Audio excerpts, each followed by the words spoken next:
시청자 여러분 안녕하십니까? 이슈를 더 쉽게 풀어드리는 더 뉴스 시작합니다. 윤석열 대통령이 담화를 통해서 의료계가 더 합리적이고 통일된 안을 가져온다면 얼마든지 논의할 수 있다고 했습니다. 4월 10일 총선 본투표를 9일 앞두고 여야는 쉽지 않은 선거라면서 몸을 낮추고 있습니다. 여당은 바닥치고 상승 추세, 민주당은 빡빡한 백중세라면서 지지층을 독려하고 나섰습니다. 여론톡톡 시간에 풀어드리겠습니다. 오늘부터 동네에서 병원을 운영하는 개원이들도 주 40시간만 진료하는 준법 진료에 나서겠다고 밝혔습니다.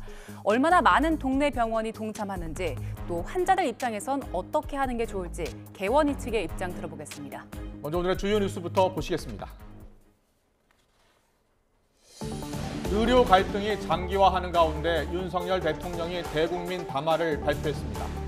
국민의 불편을 들여 송구하다면서도 의대 증원 2,000명 방침에는 물러서지 않았습니다. 중재안 대신 정면 돌파를 택한 것으로 보입니다. 의대 교수들이 사직서 제출에 이어 오늘부터 외래 진료를 주 52시간으로 줄입니다. 동네 병원 의사들도 주 40시간 단축 진료를 예고해 의료 공백은 더 커질 걸로 보입니다. 총선을 9일 앞두고 국민의힘은 편법 대출 논란에 휩싸인 민주당 양문석 후보를 검찰에 고발했습니다. 당 차원 대응을 자제하고 있는 민주당은 국민의힘 장진영, 조수현 후보의 의혹을 거론하면서 맞불을 놨습니다. 도랑에 빠진 33개월 여아가 상급 종합병원 이송 거부 끝에 숨진 것과 관련해 사인을 밝히기 위해 경찰이 오늘 부검에 나섭니다. 상급 병원들에 대해서도 조사할 예정입니다. 지난달 우리 수출이 1년 전보다 3.1% 늘며 6달 연속 증가세를 이어갔습니다. 특히 반도체 수출이 2년 만에 가장 높은 실적을 기록했습니다. 윤석열 대통령이 오늘 오전 의대 정원 확대와 관련해서 대국민 담화를 발표했습니다. 50분간 이어진 담화에서 윤 대통령은 의료 공백 장기화로 국민에게 불편을 드려 송구하다고 밝혔는데요. 다만 의대 정원 2,000명 증원은 최소 규모라고 밝혔습니다. 취재기자 연결합니다. 이승배 기자. 네, 정치부입니다. 네, 오늘 대통령 대국민 담화 가장 큰 관심은 의대 증원 문제였는데요. 윤 대통령이 국면 전환 대신 정면 돌파를 택한 것으로 보입니까? 예, 그렇습니다. 윤 대통령의 대국민 담화 발표는 어젯밤 전격 공지됐습니다. 의료개혁과 의사증원 추진 경과에 대해 대통령이 직접 소상히 설명했다는 내용이었습니다. 정부와 의료계 갈등이 한 달 넘게 이어지고 의료 공백 우려가 커지면서 갈등의 핵심인 2,000명 증원에 대한 중재안이 나올지에 관심이 쏠렸는데요. 윤 대통령은 먼저 국민 불편을 조속히 해소해드리지 못해 대통령으로서 송구한 마음이라고 말을 꺼냈습니다. 하지만 의사 증원 문제는 단호했습니다. 윤 대통령은 2,000명이라는 숫자는 정부가 꼼꼼하게 계산해 산출한 최소한의 증원 규모라고 밝혔습니다. 일부에서 일시에 2,000명을 늘리는 것은 과도하다고 주장하고 정부가 주먹구구식으로 증원을 결정했다고 비난하지만 결코 그렇지 않다면서 근거를 조목조목 설명했습니다.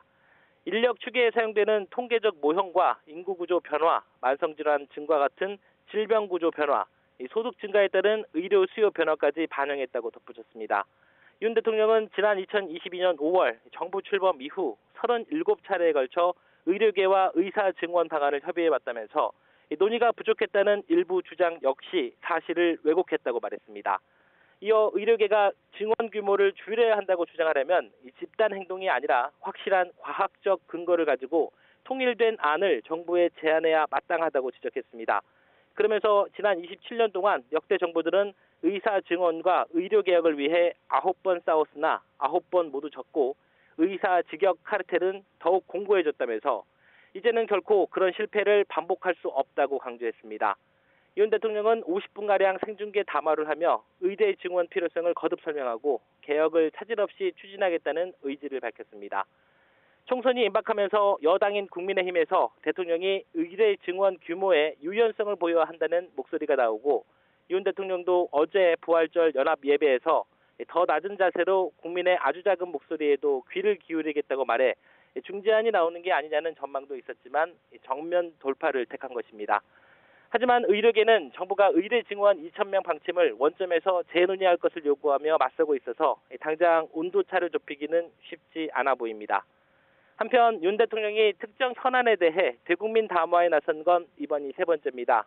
재작년 10월 이태원 참사가 발생한 다음 날 그리고 지난해 11월 부산 엑스포 유치를 실패한 이후에 대국민 담화를 발표했습니다.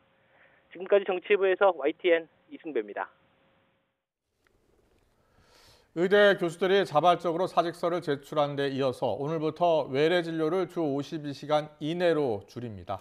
여기에 동네 병원 의사들도 주 40시간 단축 진료를 예고하면서 의료 공백 우려가 커지고 있습니다. 취재기자 연결합니다. 신재원 기자. 네, 사회정책부입니다. 오늘부터 대학병원 진료는 어떻게 바뀌는 겁니까? 네, 의대 교수들은 오늘부터 외래와 수술 일정을 조정하고 중환자 위주로 진료하게 됩니다. 전국 40개 의과대학 중 39개 대학이 참여하는 전국의과대학 교수협의회는 환자와 의료진의 안전을 위해 주 52시간 이내로 진료 시간을 단축하기로 했습니다. 전공의들이 병원을 떠난 지 7주째 접어들면서 남은 의료진의 피로도가 심각하다는 겁니다. 또 다른 교수 모임인 전국의대교수 비상대책위원회도 오늘부터 24시간 연속 근무 후 다음 날 주간 휴무에 들어갑니다. 원래는 야간 당직 근무 다음 날에도 주간 근무를 하면서 36시간 연속 근무를 했는데 연속 근무 시간을 줄이는 겁니다. 의대 교수들의 진료 시간 단축에 따라 환자 수가 줄면서 의료 공백은 물론 병원의 운영난도 깊어지고 있습니다. 상급 종합병원들은 병동을 축소 운영하거나 아예 중단하고 있습니다. 서울대병원은 전체 60개 병동 가운데 10개 병동을 폐쇄했고 서울 아산병원도 일반 병동 일부를 폐쇄했습니다. 이런 가운데 동네 개원이들도 진료 축소에 나섰습니다.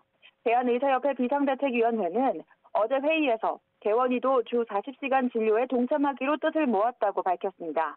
다만 개원이들은 임대료나 전기료, 인건비 등 운영 비용이 만만치 않기 때문에 얼마나 많이 동참하게 될지는 불분명합니다. 정부는 의료계와 대화에 나서겠다면서도 의대 정원 2,000명 확대에 따른 후속 절차에 속도를 내고 있습니다. 의료계는 정부가 의대 증원 2,000명을 백지화하도록 촉구하고 있는 만큼 실질적인 대화의 문이 열리기는 쉽지 않은 상황입니다. 지금까지 사회정책부에서 전해드렸습니다. 의대 증원에 반대하며 학칙에 따른 휴학계를 제출한 의대생이 누적 1,200여 명에 이르는 것으로 집계됐습니다. 교육부는 어제까지 전국 40개 의과대학 재학생의 54.5%에 이르는 1,242명이 학칙에 따른 휴학계를 제출했다고 밝혔습니다. 이번 집계에는 학과장이나 학부모 서명 등 절차를 지킨 휴학계만 해당하는 만큼 전체 휴학 신청 건수는 더 많을 것으로 전망됩니다. 교육부는 동맹 휴학이 승인된 경우는 단 한 건도 없다며 수업 거부가 확인된 곳은 8개 대학에 대해 학사 운영 정상화를 요청하고 있다고 덧붙였습니다. 도랑에 빠졌다가 구조된 33개월 여아가 상급 종합병원 이송 거부 끝에 숨진 사건과 관련해 경찰이 수사에 나섰습니다. 충북 보은경찰서는 A양의 사망 원인을 규명하기 위해 국립과학수사연구원에 의뢰한 부검이 오늘 진행된다고 밝혔습니다. 경찰은 의사의 구두 소견과 유족 진술 등을 토대로 익사로 추정하지만 정확한 사망 원인을 밝히기 위해 A양의 부검을 의뢰했습니다. 또 경찰은 상급 종합병원 거부와 관련해서도 수사를 진행한다고 밝혔습니다. 윤석열 대통령의 의대 정원 2,000명 확대 방침을 고수하자 갈등 해소를 바랐던 국민의힘은 공식 입장을 내지 않고 여론을 주시하고 있습니다. 야당은 정부가 2,000명 숫자에 집착하며 불통으로 일관하고 있다고 비판했습니다. 국회 연결합니다. 손효정 기자. 네, 국회입니다. 윤 대통령 담화 내용에 대한 여야 반응 전해주시죠. 네, 국민의힘은 아직 윤 대통령 담화와 관련한 공식 입장을 내지 않고 있습니다. 의대 정원 증원 문제가 원만히 해결되길 바라는 당내 목소리가 커지던 상황에서 일단 여론을 주시하는 분위기입니다. 다만 한동훈 비대위원장은 대통령 담화 직후 부산 지원 유세 현장에서 국민 건강과 직결된 문제이기에 숫자에 매몰된 문제는 아니라며 정부의 조속한 문제 해결을 요청했습니다. 당은 일단 이종섭 주 호주 대사 문제를 비롯한 악재를 일단락하고 선거 운동에 매진하는 상황에서 윤 대통령의 입장이 선거에 어떤 영향을 미칠지 지켜보는 것으로 보입니다. 반면 야당은 정부를 겨냥해 의료대란 사태를 해결할 의지가 없다고 질타했습니다. 민주당은 전향적인 태도를 기대했지만 역시나 마이동풍 정권이라는 게 확인됐다며 윤석열 불통 정권의 모습이 그대로라고 맹공했습니다. 이어 정부가 의료계를 악마화하면서 국민 고통을 가중시키고 있다며 2,000명이라는 숫자에 대한 고집과 집착을 버릴 것을 촉구했습니다. 새로운 미래와 개혁신당도 잇따라 비판 성명을 내고 대책은 없고 변명과 고집뿐인 담화라고 지적했습니다. 이런 가운데 총선 후보들의 도덕성 논란을 두고 정치권의 공방도 오가고 있습니다. 특히 여당은 민주당 양문석 경기 안산갑 후보의 부동산 편법 대출 논란을 문제 삼으며 파상 공세에 나섰습니다. 국민의힘은 대학생 신분이던 양 후보 딸이 사업자 대출을 받아 아파트 구입 자금에 보탠 건 명백한 사기라며 오늘 오전 검찰에 양 후보를 고발했습니다. 민주당은 개별 후보가 대응할 문제라며 당 차원의 공식 대응에 나서진 않았습니다. 지난 정부에서 논란이 됐던 부동산 문제가 다시 불거질까 우려하는 목소리도 일부 있지만 지도부는 후보가 사퇴할 사안은 아니라는 입장입니다. 그러면서 국민의힘 장진영 동작갑 후보의 재산 신고 의혹이나 조수현 대전서갑 후보의 전세 사기 가해자 변호 이력 등을 거론하며 맞불 대응에 나섰습니다. 총선이 9일 앞으로 다가오면서 여야 모두 막판 표심 다지기에 집중하고 있는데요. 여야 지도부 움직임은 어떻습니까? 네, 국민의힘 한동훈 비상대책위원장은 오늘 부산과 경남, 창원, 김해를 방문합니다. 지난달 28일 공식 선거운동 기간이 시작된 이후 수도권 지역의 화력을 집중해왔는데 첫 비수도권 유세지로 PK 지역을 택했습니다.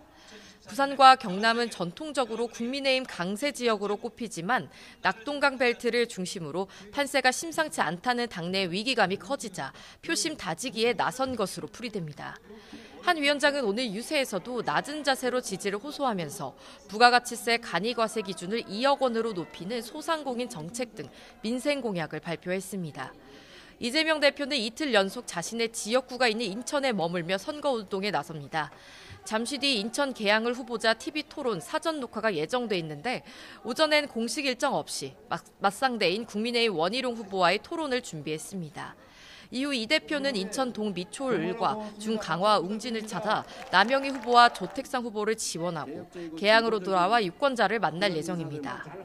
이 대표는 선거에서 참패할 것 같다는 여당의 주장은 엄살이자 악어의 눈물이라고 비판했는데 오늘도 정권 심판론의 고리로 지지층 결집에 나설 전망입니다.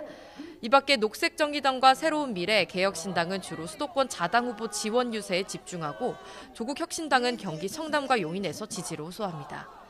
지금까지 국회에서 전해드렸습니다. 오늘부터 동네에서 병원을 운영하는 개원이들도 주 40시간만 진료하겠다고 해서 걱정하는 분들이 많은데요. 네, 얼마나 많은 동네 병원이 동참하는지 또 환자들 입장에선 어떻게 하는 게 좋을지 김동석 대한개원의협의회 회장 연결해서 이야기 나눠보겠습니다. 나와 계시지요? 네, 안녕하십니까. 네, 안녕하세요. 회장님, 네네. 걱정이 많습니다. 오늘부터 주 40시간만 진료하시는 거예요? 근데 개원이는 진료과나 병원 규모가 다양해서 예. 획일적으로 주 40시간을 진료할 수는 없습니다. 아마 그러면요. 개별적인 판단으로 참여할 것 같고요. 예. 현재 상황에서 많은 의사들이 분노와 좌절감으로 예. 참여가 차츰 많아질 것이라고 생각합니다. 그러면 당장 그 모든 개원이들이 주 40시간, 주 40시간만 하는 건 아니고 개원의마다 다른 거예요? 네, 그렇습니다. 네, 그럼 지금까지 여기에 동참하겠다고 밝힌 개원이들이 얼마나 됩니까? 숫자 파악은 정확하게 할 수가 없고요. 예. 이제 각자 말씀드린 대로 개원의 그 형태에 따라 틀리기 때문에 정확한 숫자는 파악할 수 아직은 없습니다. 아, 그래요? 혹시 개원의 회원들이 몇 분이나 되세요? 4만 5천 명 정도 됩니다. 4만 5천 명이요? 네네. 그럼 4만 5천 개의 작은 병원들 좀 뭐 규모가 크다고 하더라도요. 그 병원들이 모두 주 40시간만 근무하면 환자들 진료 다 보기 어려운 거 아니에요? 글쎄 지금은 저희가 사실은 주 6일 근무하고 또 토요일까지 다 근무를 하기 때문에 예. 그게 이제 좀 줄어들면 국민들이 굉장히 불편하실 수는 있겠죠. 예. 진료 시간이 확인하셔가지고 병원에 오면 네. 아직까지는 우리나라의 최고의 그 의료 시스템은 그대로 유지될 겁니다. 그래서 접근성은 뛰어나게 되어 있는 나라이기 때문에 그건 걱정 안 하셔도 될 것 같습니다. 네, 2020년 집단휴직 했을 때 그때 휴진율이랑 좀 비교를 해보면 당시에는 휴진율이 6에서 한 10% 정도 됐었더라고요. 그런데 이번 움직임으로 봤을 때 그때보다 좀 많을 것 같습니까? 적을 것 같습니까? 지금 개원 의사들의 그 약간 분노 이런 게 굉장히 예. 높습니다. 예. 그래서 개별적 참여지만 점차적으로 많아질 것 같고요. 향후에 우리나라의 의료 패러다임도 바뀔 것 같습니다. 이제는 의사들을 이번 사태에서 계속 그 돈을 벌기 위한 또 악마화 이런 것 쪽으로 갔지 않습니까? 그래서 의사들을 이렇게 얘기 들어보면 이제는 이렇게 하면 안 된다. 그리고 저희들이 그 희생과 봉사였는데 이게 조금 인정받지 못하고 있는 상황이 아니냐. 그리고 주 6일 근무를 하더라도 간호사들은 주 5일 근무를 하거든요. 간호사를 구하기 힘드니까. 그렇기 때문에 진료 시간을 줄여서 또 간호 인력이 줄여지면 병원에 큰 타격이 없다. 그래서 앞으로 의사가 돈 버는 사람들이라는 인식을 좀 깨야 되지 않겠냐는 것 때문에 많은 참여가 있을 거라고 생각합니다. 그렇군요. 그런데 조금 전에 이제 희생과 봉사 말씀을 해주셔서요. 지금 대학병원도 수술도 좀 줄이고 있고 대학병원도 제대로 운영이 되고 있지 않기 때문에 동네 병원이라도 잘 운영이 돼야지 몸이 아프면 병원 찾아갈 병원에 있는 거 아닙니까? 그런데 이렇게 주 40시간만 근무하면 우리 환자들은 참 어려울 것 같거든요. 근데 저희가 사실은 동네 주민들께 돈을 벌기 위해서 야간 진료를 하거나 토요일 진료라고 이제 프레임을 씌우게 된 건데 동네 주민들이 생업에 바쁘시고 또 급한 질환이 아닌 만성 질환이나 경증 질환에 또 그렇기 때문에 야간 진료도 하고 토요일에 했거든요. 근데 이제는 그 경증 질환, 야간 질환이 급하지 않기 때문에 저희들이 그 40시간 하면 주 5일 근무 정도 되거든요. 8시간 하루에. 지금은 야간 진료가 급하지 않다니 그게 무슨 말씀이세요? 왜냐하면 그 생업 때문에 야간 진료를 오시는 거지 만약 급한 질환이라면 응급실을 가시겠죠. 지금 응급실도 제대로 운영이 안 되잖아요. 그래도 중소병원은 지금 되고 있는데 개인 의원은 응급 환자를 볼 수 있는 상황은 아니거든요. 그러니까 되게 개인의원은 경증 질환을 보지 않습니까? 만성 질환이나 이런 것들. 알겠습니다. 그렇기 때문에 시간 조정을 하셔도 큰 무리가 없다고 생각이 되기 때문에 국민들께는 불편함이 좀 있겠지만 시간의 불편함, 하지만 진료의 불편함은 그렇게 크지 않을 거라고 생각하고 있습니다. 일단 당장 뭐 환자들의 불편이 그리 크지는 않을 것이다 이렇게 말씀하셨는데 그 준법 진료 40시간을 진료하게 되면 구체적으로 어떤 식으로 운영이 되는 겁니까? 대체로 지금 야간 진료가 사실 간호사들에게 더 급여도 줘야 되고 이런 여러 가지 그 경제적인 압박도 있기는 하거든요. 그런데 이제 환자분들이 좀 늦게 직장생활 끝나고 오시는 분들을 위해서 했기 때문에 야간 진료는 줄여야 되지 않겠냐는 생각을 하는 거고요. 그다음에 이제 주 5일 근무를 하지 않으면 간호사나 간호 인력을 구하기가 힘듭니다. 요즘은 직원들이 사회적 분위기겠지만 주일 40시간 정도, 5일 정도 근무하는 채용 조건을 제시하고 맞지 않으면 지원을 안 하게 됩니다. 그러다 보니까 이제는 그 간호사 인력 구하기도 힘드니까 당연스럽게 주 5일 근무를 해야 된다는 그런 인식이 되기 때문에 아마 야간 진료와 토요일 진료를 줄이지 않을까 이렇게 생각합니다. 의대 정원 이 증원 문제와 상관없이 지금 개원이들이 겪고 있는 어려움을 말씀하시는 건가요? 네, 맞습니다. 그러면 뭐 의대 정원 증원 문제가 설사 의사들이 원하는 대로 해결돼도 계속해서 주 5일 근무 이렇게 40시간 근무를 하는 겁니까? 그런 방향으로 갈 것 같다는 거죠. 아까 말씀드렸지만 저희가 그 개원이들에게 특별하게 진료 시간을 맞추거나 이런 건 할 수가 없거든요. 그렇기 때문에 각자의 상황에 따라서 진료 시간을 정하게 되는 거기 때문에 아마 그런 형태로 가지 않을까라고 생각하고 있습니다. 그러면 지금 당장 이제 그래도 아까 뭐 환자들의 피해가 불편은 크게 없을 것이다 말씀하셨지만 당장에 좀 걱정하는 분들이 계시긴 하거든요. 여기에 대한 뭐 대책 같은 건 마련하셨습니까? 지금은 이제 아까 말씀드린 대로 전체가 파업하거나 이런 건 아니지 않습니까? 조금만 그 병원에서도 조금만 찾아보시면 야간에 하시는 분이 있을 겁니다. 그래서 또 토요일도 하시는 분이 있어서 저희가 지금 국민들을 내치고 이렇게 하는 것이 아니기 때문에 저희들 이제 앞으로 그런 방향으로 가는 어떤 순간에 맞이하고 있다 이렇게 생각해 주셔야 될 것 같습니다. 그럼 환자분들은 병원에 방문하시기 전에 미리 뭐 주말이나 야간에 진료 시간을 확인하고 가셔야 되는 그런 상황이 되는 거죠? 그러니까 동네 의원이기 때문에요. 대부분 동네에 지금 각 과가 거의 다 있거든요. 그래서 바로 또 붙어 있고요. 가는 중심가 있지 않습니까, 동네에. 그러다 보니까 쉽게 확인이 가능하실 것 같습니다. 알겠습니다. 자, 개원의들 목소리를 좀 더 듣고 싶은데요. 개원의들 입장에서 정부의 이 정원 증원 방침과 관련해서 의사들을 악마하고 있다. 그래서 크게 분노하고 있다라고 하셨는데 어떤 생각들, 어떤 지금 상황이라고 보세요? 이번에 의대 증원 관련해서 예. 의사들이 수익을 놓치기 싫어서 2,000명 증원을 반대한다는 그런 오늘 대통령 발표도 좀 있었던 것 같아요. 제가 근무를 하기 때문에 중간중간에 들었는데. 수익은 줄 일이 없다라는 입장도 네네네, 있었죠. 맞습니다.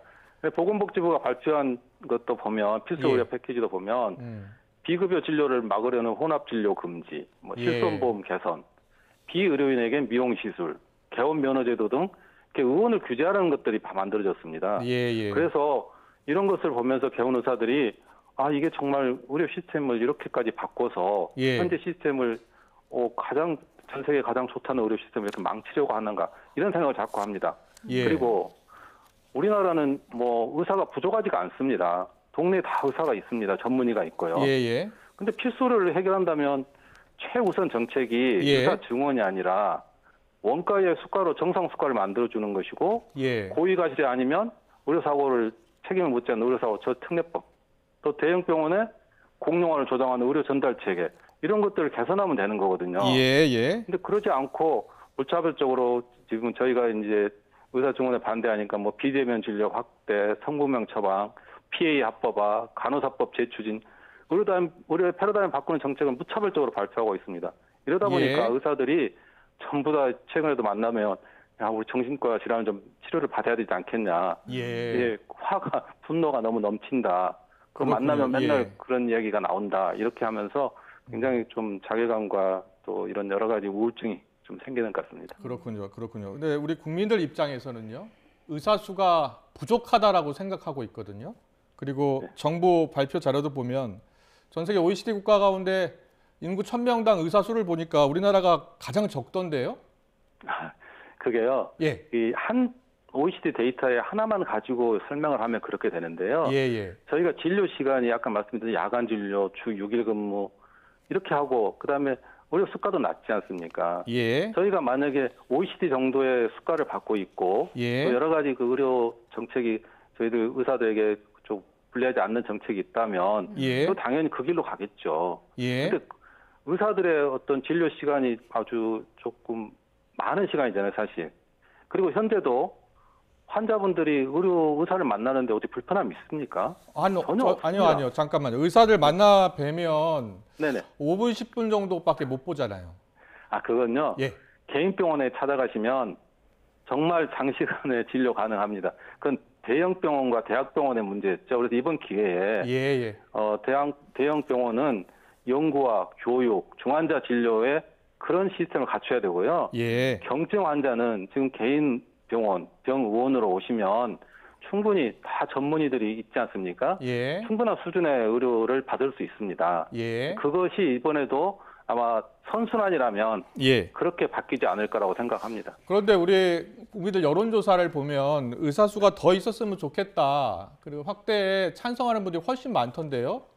이제는 바뀌고 있지 않습니까? 그 전에는 그 정보가 조금 한정돼 있었고 의사가 선거 전에는 항상 의사 쪽이 조금 공격을 받는 그런 거죠. 선거 전략적. 그렇기 때문에 그랬는데 최근에는 이제 OECD 데이터를 전체를 좀 보시는 분도 있었고 또 사회적으로 이게 좀 문제가 있었겠구나 생각을 하시는 분이 있어서 이제는 조금씩 바뀌시는 것 같아요. 근데 의학부협이나 의료론이나 전문가들이 반대하는 제도를 밀어붙인 이후에 그 제도가 잘못됐다는 것을 이제 판명이 됐습니다.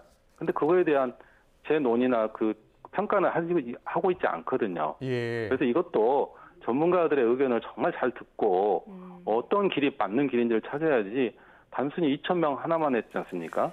오늘 윤석열 대통령이 통일된 안을 제시해라, 더 타당한 안을 가지고 온다면 얼마든지 논의가 가능하다 이렇게 얘기를 했는데요.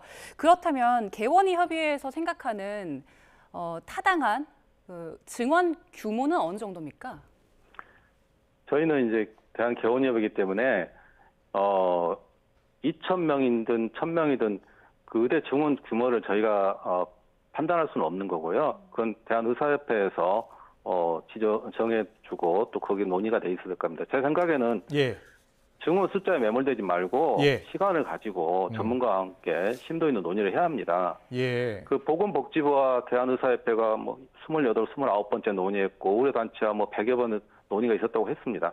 근데 제가 알기로는 그런 회의 숫자가 문제가 아닌데 2,000명 증원을 의제에 올리고 증원 숫자의 배치나 재원을 논의한 적이 있는지 묻고 싶습니다. 복지부에. 언론에서도 한 번도 2,000명 증원을 해서 어디다 어떻게 배치할 건지에 대한 논의가 없었습니다. 이 문제는 원점에서 정말 증원이 필요한지 감원이 필요한지를 논의해야 한다고 생각합니다. 역대 정부를 보니까 DJ 정부부터 시작해서 계속 증원 계획을 밝혔는데 20년 넘게 한 명도 증원을 더 하지 못했잖아요. 네. 그리고 문재인 정부 때도 한 400명 정도 증원할 계획이었으나 계획하지 못했고 협의체를 만들어서 논의하기로 했는데 그 이후로 논의된 게 하나도 없던데요? 그러니까 저희가 증원을 한다고만 숫자를 가지고 뭐 어디 지방의 의과대학을 만들기 위해서 뭐 증원을 어떻게 하기 위해서 하지 않습니까? 이번에도 마찬가지입니다. 오늘 또 대통령 담화를 중간중간에 봤지만 혹시라도 2,000명 증원이나 몇 명 증원을 했을 때 구체적으로 그 실행 방안을 내놔야 됩니다. 왜냐하면 의대교육에 필요한 인프라 구축이나 소요 재원, 또 급격한 학생수 증가에 대한 교수 확보, 또 2,000명이 근무할 시설과 예산, 지방에 의무 복무시킨다면 의무 복무 상황에 대한 상세한 계획안, 이런 것들을 제시하고 국민과 의사를 설득해야 됩니다. 근데 증원 2,000명은 고집하면서 그런 재원 방안이랄지 의사 배치도랄지 이런 것들은 명확하게 밝히지 않고 있어서 이거에 먼저 선행이 돼야 될 거라고 생각합니다. 보건복지부 홈페이지 보면 자세하게 나와 있긴 한데 그게 설득이 되지 않고 있다는 거잖아요. 네네네. 예. 그렇다면은 증원 규모보다는 또 같이 협의체를 만들어서 차근차근 처음부터 다시 논의를 해야 한다는 입장입니까? 맞습니다. 원점 재논의하자는 게 지금 전공의들과 또 교수님들의 생각이 좀 일치하잖아요. 사실은 의학 교육이라는 게 그렇게 쉬운 게 아니기 때문에 정말 원점에서 한번 이게 필요한지 안 한지 1년 좀 늦게 한다고 해서 별 문제가 있겠습니까? 그래서 조금 원점 재논의를 해서 뭐 빨리 사태가 해결되기를 바라고 있습니다. 네, 알겠습니다. 정부와 의료계가 충돌하면서 가장 피해를 보는 사람들은 환자와 환자 가족들입니다. 네, 당연합니다. 이번에 개원이 협의회에서도 또 근무 시간을 좀 줄인다고 하니까 걱정이 많은데요. 어떻게 하든지 환자 편의를 좀 고려한 결정을 해주셨으면 좋겠습니다.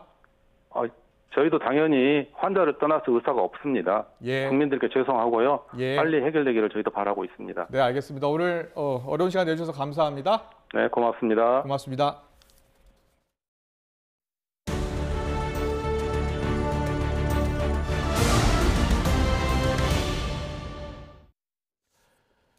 (4월) 총선 관심 지역을 소개해드리는 민심 2024 격전지를 가다 오늘은 수원 벨트 최대 격전지로 꼽히는 수원정으로 가봅니다. 더불어민주당 김준혁, 국민의힘 이수정 두 정치 신인이 최근 출렁이고 있는 표심을 사로잡기 위해서 양보 없는 승부를 펼치고 있습니다. 박규환 기자가 다녀왔습니다. 경기도의 심장, 경기도청이 위치한 이곳은 경기 수원정 지역구입니다.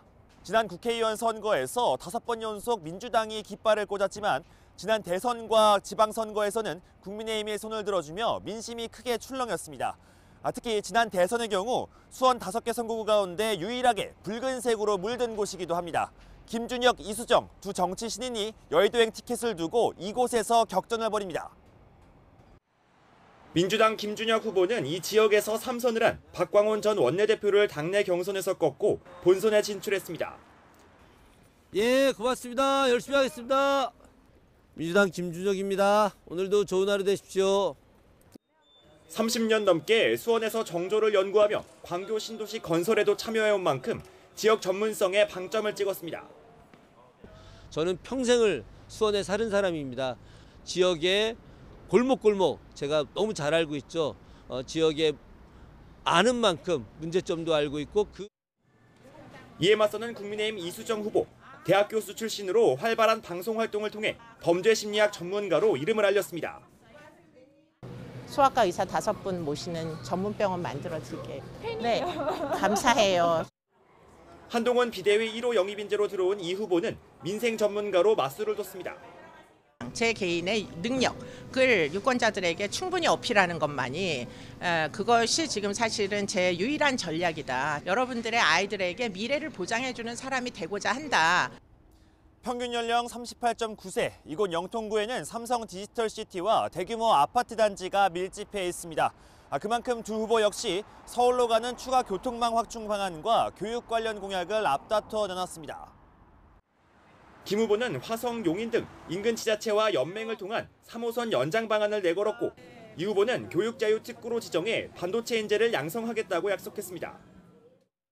수서에서 이어지는 3호선을 연장해서 이곳 광교와 또 원천 메탄으로 이어져서 이 차량 기지창 건설은 현재 국민의힘에서는 절대 할 수 없는 일들이고요. 지역에 먹고 살 거리로 반도체 사업장을 짓는 게 이제 수원 여러 지역의 후보들의 공동 공약입니다. 교육 자유 특구를 만들어서 반도체 인력 조달도 하고.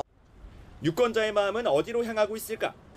당색보다는 인물을 보고 표를 어디에 줄지 결정하겠다는 목소리가 컸습니다. 변사체체 많이 났잖아요. 이수정님 되시면은 그런 쪽 치안 문제? 근데 제가 사는 곳은 좀 어둡고 그게 조금 있어서 심판론에 가깝게 투표할 생각입니다. 제가 지지하는 정당 같은 경우에 새로 물갈이도 많이 됐고 그래서 만족하고 있습니다. 아직은 못 정했습니다. 둘 다 비슷하고 과연 어느 후보가 지역 주민을 위해서 대한민국을 위해서 조금이라도 나아질 수 있나는 아직 며칠 남았으니까. 출렁이는 민심과 함께 달라진 세대 구성도 변수로 꼽힙니다. 광교 지구를 중심으로 아파트 가격이 급등하던 시기 50대 이상 인구가 늘어난 반면 40대 이하의 비율은 줄었습니다. 수원벨트 최대 격전지로 떠오른 경기 수원정. 수성에 나선 민주당과 탈환의 사활을 건 국민의힘 가운데 유권자들이 누구의 손을 들어줄지 주목됩니다. YTN 박견입니다. 양문석 더불어민주당 경기 안상갑 후보의 편법 대출 의혹과 관련해서 새마을금고중앙회가 대출을 실행한 새마을금고에 대한 현장 검사에 착수했습니다. 중앙회 측은 오늘 아침 8시 반쯤부터 대구 수성 새마을금고 본점에 직원들을 보내 대출 과정 전반을 살펴보고 있습니다. 수성 새마을금고 측은 기자들에게 대출 과정에 아무런 문제가 없었다며 현장 검사에 협조하겠다고 밝혔습니다. 새마을금고 직원이 사업자 대출을 받으라고 권유했다는 양 후보의 해명에 대해서도 그런 사실이 없다고 일축했습니다. 민주당 전당대회 돈봉투 살포 의혹 등으로 구속 기소된 송영길 소나무당 대표가 법원의 보석 기각에 정신적 충격을 호소하며 재판에 불출석했습니다. 송 대표는 오늘 서울중앙지방법원에서 열린 정치자금법 위반 혐의 사건 재판에 출석하지 않았습니다. 송 대표는 구치소에서 호송차를 타고 법원에 도착했지만 재판 시작 전 변호인과 접견에 출석하지 못하겠다는 뜻을 전했습니다. 변호인은 송 대표가 정신적 충격을 받아 재판 출석이 어렵다고 한다며 짧은 접견이라 구체적 상황을 확인할 수 없어 다시 접견해 상태를 확인하겠다고 했습니다. 4월 10일 총선 사전투표소에 불법 카메라를 설치한 40대 남성 유튜버의 공범들이 적발됐습니다. 앞서 해당 남성은 구속됐는데 경찰은 나머지 공범 2명에 대해서도 구속영장을 신청했습니다. 취재기자 연결합니다. 유서연 기자. 네, 사회부입니다. 네, 앞서 전국 사전투표소에 불법 카메라를 설치한 남성, 이 40대 유튜버로 밝혀졌었는데요. 혼자 한 게 아니었습니까? 네, 그렇습니다. 전국 사전투표소에 불법 카메라를 설치한 40대 남성 유튜버 A씨의 공범들이 적발됐습니다. 경찰이 특정한 피의자는 A씨를 포함해 70대 B씨, 50대 C씨까지 모두 3명입니다. B씨는 부정선거를 주장하는 A씨 유튜브 채널의 구독자로 지난달 경남 양산에서 체포됐습니다. 경찰은 B씨가 A씨와 함께 차를 타고 다니며 길을 안내한 거로 보고 있습니다. 다른 공범 C씨 또한 경남 양산 지역에서 활동하며 범행을 같이 공모한 것으로 의심하고 있습니다. 유튜버 A씨는 지난달 28일 경기 고양시 자택에서 체포된 뒤 구속됐는데 경찰은 나머지 공범 2명에 대해서도 구속영장을 신청했습니다. 앞서 서울과 경기, 인천부터 대구, 경남까지 전국 각지 사전투표소에 불법 카메라가 설치돼 논란이 됐습니다. 경찰은 불법 카메라가 행정복지센터와 체육관 등 모두 40여 곳에 설치된 정황이 있는 거로 보고 있습니다. 경찰 수사 결과 현재까지 카메라가 설치된 사실이 명확하게 확인된 건 36곳입니다. 대부분은 정수기 옆쪽에 설치돼 눈에 띄지 않았고 통신회사 장비라는 이름표가 붙어있기도 했습니다. A씨는 경찰 조사에서 부정선거를 감시하고자 정확한 투표 인원을 세어보려 범행했다고 진술했습니다. 압수수색 결과 A씨 집에선 수십 개의 카메라 장비가 나왔고 아직 사용하지 않은 카메라도 발견된 것으로 파악됐습니다. 경찰은 선거를 앞둔 중대한 상황인 만큼 신속하게 수사하겠다고 밝혔습니다. 지금까지 사회부에서 전해드렸습니다. 지난달 수출이 1년 전보다 3.1% 늘며 6달 연속 증가 흐름을 이어갔습니다. 특히 주력 품목인 반도체 수출이 21개월 만에 최고 수준을 기록하며 전체 실적을 이끌었습니다. 홍상희 기자의 보도입니다. 지난해 부진을 딛고 우리 수출이 증가 흐름을 이어가고 있습니다. 지난달 수출액은 566억 달러로 1년 전보다 3.1% 증가했고 조업 일수를 따진 하루 평균 수출액 증가폭은 9.9%로 더 컸습니다. 이로써 우리 수출은 지난해 10월 플러스로 돌아선 뒤 6개월 연속 증가세를 유지했습니다. 특히 주력 품목인 반도체의 실적 호조가 두드러졌습니다. 지난달 반도체 수출액은 117억 달러로 지난 2022년 6월 이후 21개월 만에 최고 수준을 기록했습니다. 그동안 부진했던 IT 품목 수출도 2년 만에 모두 증가세로 돌아섰습니다. 시장 전반의 수요가 높아지고 가격 상승세가 이어지는 등 반도체 업황 회복세가 전보다 더 뚜렷해진 겁니다. 3월로만 따지면 역대 2위치입니다. AI 서버 투자라든지 그다음에 PC용 반도체, 그다음에 모바일용 반도체 재고 감소가 좀 줄어들고 있어서 반도체 수요는 굉장히 견조하다. 지난달 수입은 1년 전보다 12.3% 줄어든 523억 달러를 기록했는데 국제 에너지 가격이 안정화된 영향이 컸습니다. 이로써 무역 수지는 43억 달러 흑자로 10개월 연속 흑자 행진을 이어갔습니다. 지역별로는 중국으로의 수출이 0.4% 소폭 증가에 그친 데 반해 미국으로의 수출은 두 자릿수 증가율을 보이며 3월 기준 역대 최고액을 갈아치웠습니다. 올해 1분기 우리 전체 수출액은 1,637억 달러로 1년 만에 8.3% 증가한 가운데 반도체와 자동차, 선박 등 주력 품목의 선전이 전체 실적을 이끌었습니다. YTN 홍상입니다. CJ 제일제당을 시작으로 대한제분과 삼양사 등 식품 기업들이 오늘 밀가루 제품값을 내립니다. 삼양사는 오늘부터 소비자 판매용 중력분 1kg과 3kg 제품 가격을 평균 6% 내리고 대한제분도 소비자 판매용 밀가루 가격을 인하합니다. 오뚜기는 국제 유지류 가격 하락에 따라 식용유 제품 가격을 오늘부터 평균 5% 인하하기로 했습니다. 최근 금융 서비스에 인공지능 AI 기술을 접목해 업무 효율을 높이려는 움직임이 확산하고 있습니다. 반면 인간의 통제를 넘어서는 생성형 AI가 금융 혼란을 몰고 올 수 있다는 우려도 적지 않은데요. 우리 금융당국도 안전한 도약을 위한 진입로 찾기에 나섰습니다. 나연수 기자의 보도입니다. AI 기술이 재앙 같은 금융위기를 불러올 수 있다. 세계적 베스트셀러 사피엔스를 쓴 역사학자 유발 하라리 교수가 지난해 영국 가디언과의 인터뷰에서 한 경고입니다. 데이터로만 이루어진 금융은 AI에 가장 적합한 분야이기도 하지만 AI가 시스템 통제를 넘어 인간은 이해할 수 없는 새로운 금융 도구를 만들기 시작하면 어떻게 되겠느냐는 겁니다. 챗 GPT의 아버지 샘 올트먼 오픈 AI 최고 경영자도 AI의 결론을 맹신해서는 안 된다고 말합니다. I expect more strange things, and having a higher level of preparation, more resilience, more time spent thinking about all of the strange ways things can go wrong. 미국 금융안전감시위원회는 AI를 급부상하는 취약점으로 규정했고 유럽 중앙은행은 AI에 대한 기대가 자산 거품으로 이어질 수 있다고 우려했습니다. 하지만 글로벌 대형 금융회사들이 이미 생성형 AI를 활용하는 마당에 우리 금융권도 손 놓고 있긴 어렵습니다. 최근 금융당국이 협의회를 꾸려 AI 금융 방향타 잡기에 나선 이유입니다. 당장 우리 금융권은 망 분리 규제 탓에 클라우드 기반의 생성형 AI 접근 자체가 어렵습니다. 또한 생성형 AI 학습 등을 위해서는 방대한 양질의 데이터가 필요하나 개별 회사가 이러한 데이터를 확보하기 어려우므로 데이터 결합, 합성 데이터 활용 확대 등에 대한 지원 요청도 있었습니다. 규제 개선과 안전망 확보라는 두 마리 토끼를 동시에 쫓는 길. AI 금융이 혁신 미래로 가기 위한 다소 까다로운 진입로를 찾고 있습니다. YTN 나연수입니다. 수원에서 전기 승합차가 갑자기 맹렬한 속도로 돌진해 차량 2대를 파손하는 사고가 났습니다.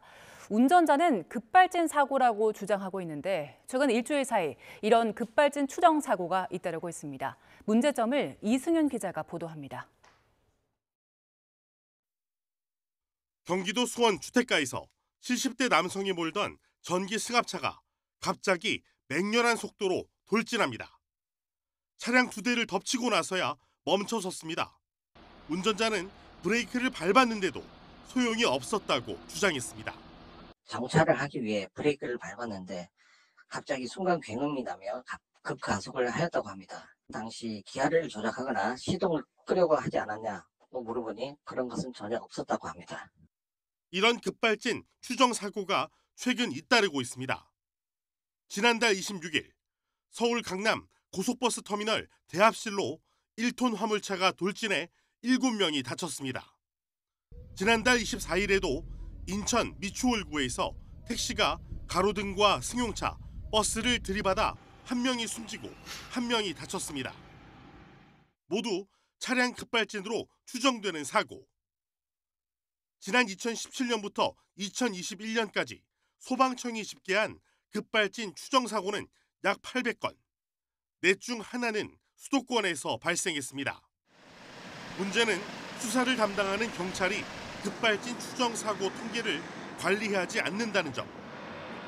또 피해자가 차량 결함 원인을 입증하도록 규정한 현행법도 문제라는 지적입니다.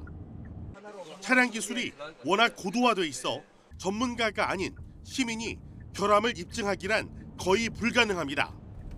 실제로 한국교통안전공단이 2010년부터 2022년까지 집계한 급발진 의심사고 766건 중 급발진 인정 사례는 단 한 건도 없었습니다. 2022년 강릉에서 할머니가 몰던 SUV의 급발진 추정 사고로 손자인 이도현 군이 숨진 일을 계기로 소비자가 아닌 제조사가 결함을 입증하도록 하는 제조물 책임법 개정안, 이른바 도현이법이 발의됐지만 표류 중입니다. 법안은 상임위 문턱조차 넘지 못한 채 21대 국회에 임기 종료와 함께 자동 폐기될 운명에 놓인 가운데 급발진 추정 사고가 잇따르며 시민 안전을 위협하고 있습니다. YTN 이승윤입니다. 얼마 전 서울 청담동에서 승용차가 전신줄을 들이받는 사고가 났습니다. 수면 마취가 덜 깬 상태에서 차를 몰다 사고를 낸 걸로 조사됐는데 해마다 비슷한 사고가 반복되고 있지만 뚜렷한 예방책이 없어 우려됩니다. 윤웅성 기자의 보도입니다. 값비싼 외제 차량인 롤스로이스 앞부분이 심하게 찌그러졌습니다. 피부과 진료를 받고 나온 남성이 운전 도중 가로등을 들이받은 겁니다. 사고가 난 현장입니다. 큰 길가에다가 당시 시간대가 대낮이어서 자칫하면 큰 인명피해로 이어질 뻔했습니다. 갑자기 울려 퍼진 충격음에 행인은 물론 근처에 일하던 사람들까지 깜짝 놀랐습니다. 황했죠. 굉장히 컸죠. 큰 사고 났구나. 운전자는 병원에서 수면 마취를 하고 시술을 받은 뒤 약기운이 남은 상태에서 차를 몰다 사고를 낸 것으로 조사됐습니다. 마약 정밀 검사에서는 항정신성 약물이 검출되기도 했습니다. 약물에 취해 20대 여성을 들이받아 숨지게 한 이른바 압구정 롤스로이스 사건과 유사하다고 본 경찰은 건강보험공단 기록을 들여다봤지만 상습 투약 등 범죄 혐의점은 확인하지 못했습니다. 경찰은 마약 혐의는 종결하고 약물 운전 혐의로 검찰에 송치했습니다. 수면 내시경 등을 위해 항정신성 약물을 투여할 경우 보통 30분 뒤면 의식이 들지만 운전 능력은 현저히 떨어지기 때문에 약물 운전은 법적으로 금지돼 있습니다. 문제는 약물을 투여한 상태로 운전하다 적발된 사례가 지난 5년 동안 해마다 50건 넘게 꾸준히 발생한다는 점입니다. 게다가 음주운전과 달리 단속 규정이 없어 사고가 난 뒤에야 처벌되는 상황이 반복되고 있습니다. 이 때문에 지난해 국회에서 처벌 수위를 높이거나 단속 규정을 만드는 개정안이 잇따라 발의됐습니다. 그러나 총선이 코앞으로 다가온 가운데 제대로 된 심사 한 번 없이 임기 만료로 폐기를 앞두고 있습니다. YTN 윤웅성입니다. 정부가 올해 고용허가제 취업비자 발급 규모를 역대 최대로 늘렸지만 이주 노동자들이 받는 처우는 여전히 열악합니다. 갑질에 임금체불까지 만연한데 정작 이주 노동자들이 문제를 상담하고 지원받을 시설들은 예산 문제로 크게 줄었습니다. 도움조차 청하기도 어려운 이주 노동자들을 임예진 기자가 만났습니다. 지난 1월 말 고용허가제 E9 비자로 한국에 들어온 스리랑카인 A씨는 경기도에 있는 식품제조 공장에서 일한 지 며칠 만에 쫓겨났습니다. 단지 일이 서툴다는 이유였습니다. 대표가 기숙사 비밀번호까지 받거나 맨몸으로 엄동설안에 벌벌 떨다가 겨우 다른 동료의 방에서 잠을 청해야 했습니다. 기숙사의 파스워드 එක වෙනස් කරලා අපිට ඇතුළට යන්න බැරි වෙන අපේ පැය 3ක් එළියේ තියලා තිබුණා. එදා රැයි ගොඩක් සීතලේ. 홧김에 고용노동부에 부당 노동 행위로 신고했지만 돈을 벌어야 했던 A씨는 다시 잘해보자는 대표의 회유를 뿌리칠 수 없었습니다. 그런데 신고를 취하하고 돌아간 뒤에도 고용주의 만행은 계속됐습니다. 다른 업장으로 갈 수 있게 해줄 테니 150만 원을 내라고 했다가 돈을 마련하지 못하자 무단으로 근무지를 이탈했다며 A씨를 노동부에 신고해버렸습니다. 사실이 아니었지만 당장 다음 달 추방당할 위기에 처하게 된 겁니다. A씨처럼 E9 비자로 들어온 경우 체류 자격이 고용주에게 달려있다 보니 갑질과 협박에 자주 노출될 뿐만 아니라 근무지를 옮기기조차 어렵습니다. 이런 가운데 올해 고용허가제로 입국 가능한 인력은 지난해보다 37% 늘어난 16만 5천 명으로 제도 도입 이후 역대 최대입니다. 정부도 E9 비자로 일할 수 있는 업종에 음식점, 임업, 광업을 추가하는 등 외국인 인력을 점차 늘리겠다는 방침이지만 정작 이들이 부당한 대우를 당해도 도움을 청할 곳은 마땅치 않습니다. 일단 언어가 통하지 않다 보니 피해 신고를 하는 것부터 장벽입니다. 통역과 법률 지원 등을 돕던 전국 44개 외국인 노동자 지원 센터들은 올해 고용노동부의 관련 예산이 전액 삭감되면서 문을 닫았습니다. 일부 지자체가 다시 센터를 열었지만 전국에 몇 곳 되지 않을 뿐만 아니라 운영비 지원도 언제까지 이어질지 불투명합니다. 이게 언제까지 지속될 수 있고 언제까지 안정적으로 유지될 수 있는지를 알 수 없다는 측면, 그동안 경험을 계속 축적하고 해왔던 센터들이 일부 배제됐다는 측면, 그리고 지자체의 의사나 이런 것에 따라서 역시 굉장히 유동적이다라는 측면에서 이주 노동자들을 지켜주지 못하는 법의 사각지대가 여전히 넓기만 한 가운데 이들이 최소한의 도움을 요청할 길은 너무나 좁기만 합니다. කොරියාවට අවුරුදු 3ක විශේෂයකට ආවා. ආසාවෙන් ගොඩක් ආසාවෙන් වැඩ කරන්න ආවා. ආයතනයේ ප්‍රශ්නයක් නිසා දැන් එයාලා මාව පුල්පොප් කරන්න දාලා තියෙන්නේ. දැන් මම පුල්පොප් වුණාට මම මොනවද කරන්නේ? කියන්නේ මට සහනයක් නැහැ. මට උදව්වක් කරන්න කොහොමද මේ කොරියාවේ රජය? YTN 임혜진입니다.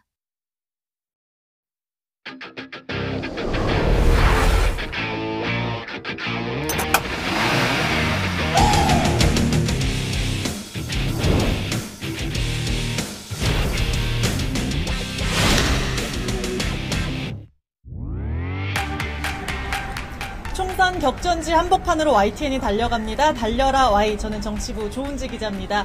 오늘 달려라 Y 첫날 성남 분당 갑으로 왔습니다. 대권 잠룡으로 평가받는 거물급 정치인 두 분이 맞붙는 곳인데요.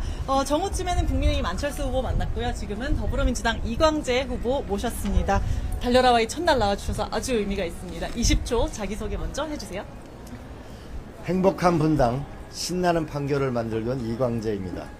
저는 노무현 대통령 시절에 청와대 국정상황실장, 강원도지사, 3번의 국회의원과 국회 사무총장을 지낸 국정 경험이 있는 실용주의자, 실력은 이광재입니다.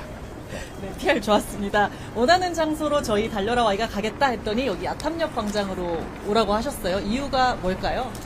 하나는 야탐역 광장은 젊은이가 많이 있는 곳이기도 하고 바로 뒤에 있는 이 터미널 있죠. 예. 이 터미널이 문 닫은 지 1년 넘은 정치 부재의 상황, 무능한 정치를 극복하자라는 하나의 뜻이 있고요. 두 번째로는 노무현 대통령 서거 이후에 여기서 일주일 동안 노제가 있었던 곳입니다. 반드시 제가 여기서 승리해서 노무현 대통령의 묘역에 참배하겠다. 그리고 바로 여기는 안철수 후보의 선거사무실 앞이기도 하죠. 네, 약간 눈가가 촉촉해지시는 것 같은 기분 탓일까요, 제가? 네, 반드시 이겨야죠. 네. 안철수 후보 이제 먼저 나왔을 때는 아무래도 윤석열 대통령 대국민 담화, 의료개혁을 주제로 한 내용 때문에 의정 갈등 얘기 많이 다뤘습니다. 혹시 보셨는지랑 어떻게 평가를 하시는지 궁금합니다. 윤석열 대통령의 담화는 참 아쉽다고 생각합니다. 대타협이 필요한데 지금 국민들은 수술실이 없어 애를 먹잖아요. 대타협이 필요한 시기에 대타협을 하는 게 지는 게 아니거든요. 밀리는 게 아니거든요. 저는 지금이야말로 빠른 시일 내에 대타협을 한다. 다만 국민들이 원하는 거는 의대 정원을 해라. 그죠? 그리고 공공의료, 필수의료, 지역의료는 해야 된다는 것이죠. 다만 합리적으로 서로 타협을 하라는 것이 국민의 지상 명령이라고 봅니다. 윤 대통령 혹은 대통령실이 주장하는 거는 지난 27년간 단 한 명도 늘리지 못해서, 그러니까 정치 눈치를 보다가 정치인들이 눈치를 보다가 미뤘다. 그래서 오늘날의 사태가 빚어졌다. 이런 얘기를 하는데 전 정부에서 일도 하셨는데 어떻게 반박하실까요? 4년 전에도 이런 400명 증원이 이런 일이 있었잖아요. 그때 당시 정부와 의협의 합의가 있었잖아요. 합의해서 정원을 늘린다고 했잖아요. 그런 합의의 과정이 없었던 거죠. 정책이라는 것은 합의를 통해서 이루어 나가는 것이지 밀어붙이는 것은 합의를 하다가 안 됐을 때 정부가 뭐냐면 강한 의지를 발휘하는 거지 지금은 애초에 지난 정부의 합의를 무시해버린 거죠. 그리고 지난 정부 때는 그 의사들이 이제 그 좀 강경하게 말씀을 하셨을 때 그때 우리 안철수 후보가 뒤에서 짱돌 던진다 이렇게 얘기했는데 4년 동안 인수위원장도 하셨잖아요. 4년 동안 뭐를 한 거예요 도대체? 여야는 그렇잖아요. 이 정부 2년 동안 인수위원회 보고서에도 보면 필수의료, 공공의료 한다고 돼 있거든요. 예고돼 있었는데 2년 동안 도대체 뭐를 했냐고요. 27년과 2년의 싸움이 되는 건가요? 그럼? 그건 아니죠. 저는 여야 정치권이 같은 목소리를 내줘야 된다고 봅니다. 여당이 돼서 밀어붙일 때는 가만히 구경하고 있으면 재밌잖아요. 그렇게 하는 게 아니고 여야가 한 목소리로 의대 정원은 늘려야 합니다. 다만 합리적으로 객관적 기준을 가지고 합시다. 라고 하면은 되지 않을까요? 이제는 여야가 따로따로 놀면은 절대 이 정책은 같이 갈 수가 없죠. 더군다나 대통령이 나서서 일방적으로 밀어붙이면 더 어렵고 박민수 차관이라는 분 의사 그분들을 보고 의세라고 얘기하면 그런 사람이 전면에 나서면 협상이 될 리가 없잖아요. 말실수라고 해명을 본인은 하셨던 것 같습니다. 지금 말실수해가지고 국회의원 배지 떼는 사람 많잖아요. 이 차관이 빨리 물러나야 그래야 뭐냐면 대화가 통로가 생기는 거 아닐까 싶습니다. 오늘 대통령 발언 중에 의료개혁 장기화로 인한 국민 불편 얘기하면서 대통령으로 늘 송구한 마음이다 이러면서 사실상의 사과를 한 것 같은데 아닌가요? 아니 대통령이 사과를 하려면 박민수 차관을 경질을 하고 대화를 뭐냐면 해나가겠다. 단 합리적으로 결정을 합시다. 이런 대토론회 같은 걸 하는 것이 합리적이지 제가 여태까지 열심히 했으니까 밀어붙이겠어요. 이게 합리성은 아니잖아요. 절대로 대타협이라고 하는 것이 국민한테 지는 게 아니에요. 오히려 타협을 이뤄내는 게 그게 정치이고 그게 이기는 길이죠. 왜냐하면 국민이 이기는 게 중요하지 대통령이 이기는 게 중요하진 않잖아요. 좀 너무 그렇지만 타협을 안 하는 게 민주당한테는 좀 호재가 아닌가 이런 생각도 하실 수도 있을 것 같습니다. 저는 누차 얘기했지만 이건 민주당 국민의힘 유불리를 떠나서 국민이 불편하잖아요. 지금 수술실 문제는 심각하잖아요. 그럼 이 문제를 해결하는 게 정치지 맨날 선거만 하는 게 정치는 아니잖아요. 선거를 해서 이기는 거 국민을 잘 살게 하자는 거 아니에요. 그래서 저는 누차 여기 보면은 서울대 병원도 있고 분당병원, 차병원도 있고 재생병원도 있거든요. 제가 다 골고루 만나봤거든요.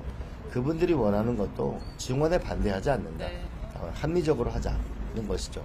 그런데 제가 더 아쉬운 거는 빠른 시일 내에 국민 대토론회가 있어야 되고 국회 특위를 빨리 열어서 이걸 논의를 시작해야 되고 나아가서 정권이 바뀔 때마다 지금 의대 정원이 왔다 갔다 해서는 안 된다. 그래서 아예 국민건강위원회라는 법적 기구를 만들어서 의대 정원 문제, 의료 숙박 문제, 그리고 건강보험 재정 문제까지 함께 논의해야 된다고 생각합니다.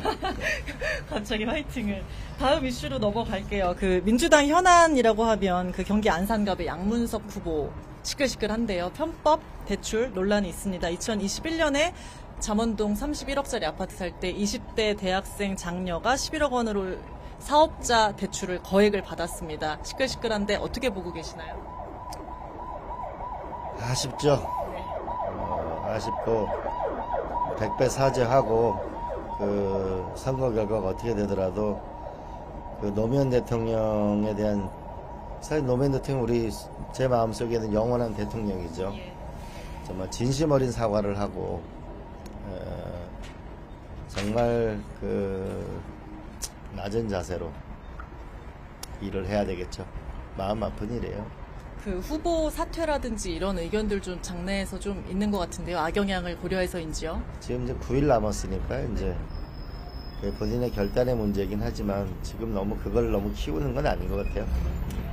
한마디만 더 여쭈면 본인은 편법인 줄 알면서도 이제 업계 관행이라 했다. 그리고 우리 가족의 대출로 뭐 피해자가 있냐 이런 말을 해서 해명이 좀 더 기름을 부은 것 같습니다. 결국 그 반성과 사과라고 하는 거는 그걸 받아들이는 쪽이 반성과 사과라고 해야 그게 사과가 되는 거잖아요. 저는 이 민심의 바다라고 하는 거는 거친 파도가 같거든요. 휩쓸려 나가지 않으려면 국민들한테 더 겸손해야 된다고 봅니다.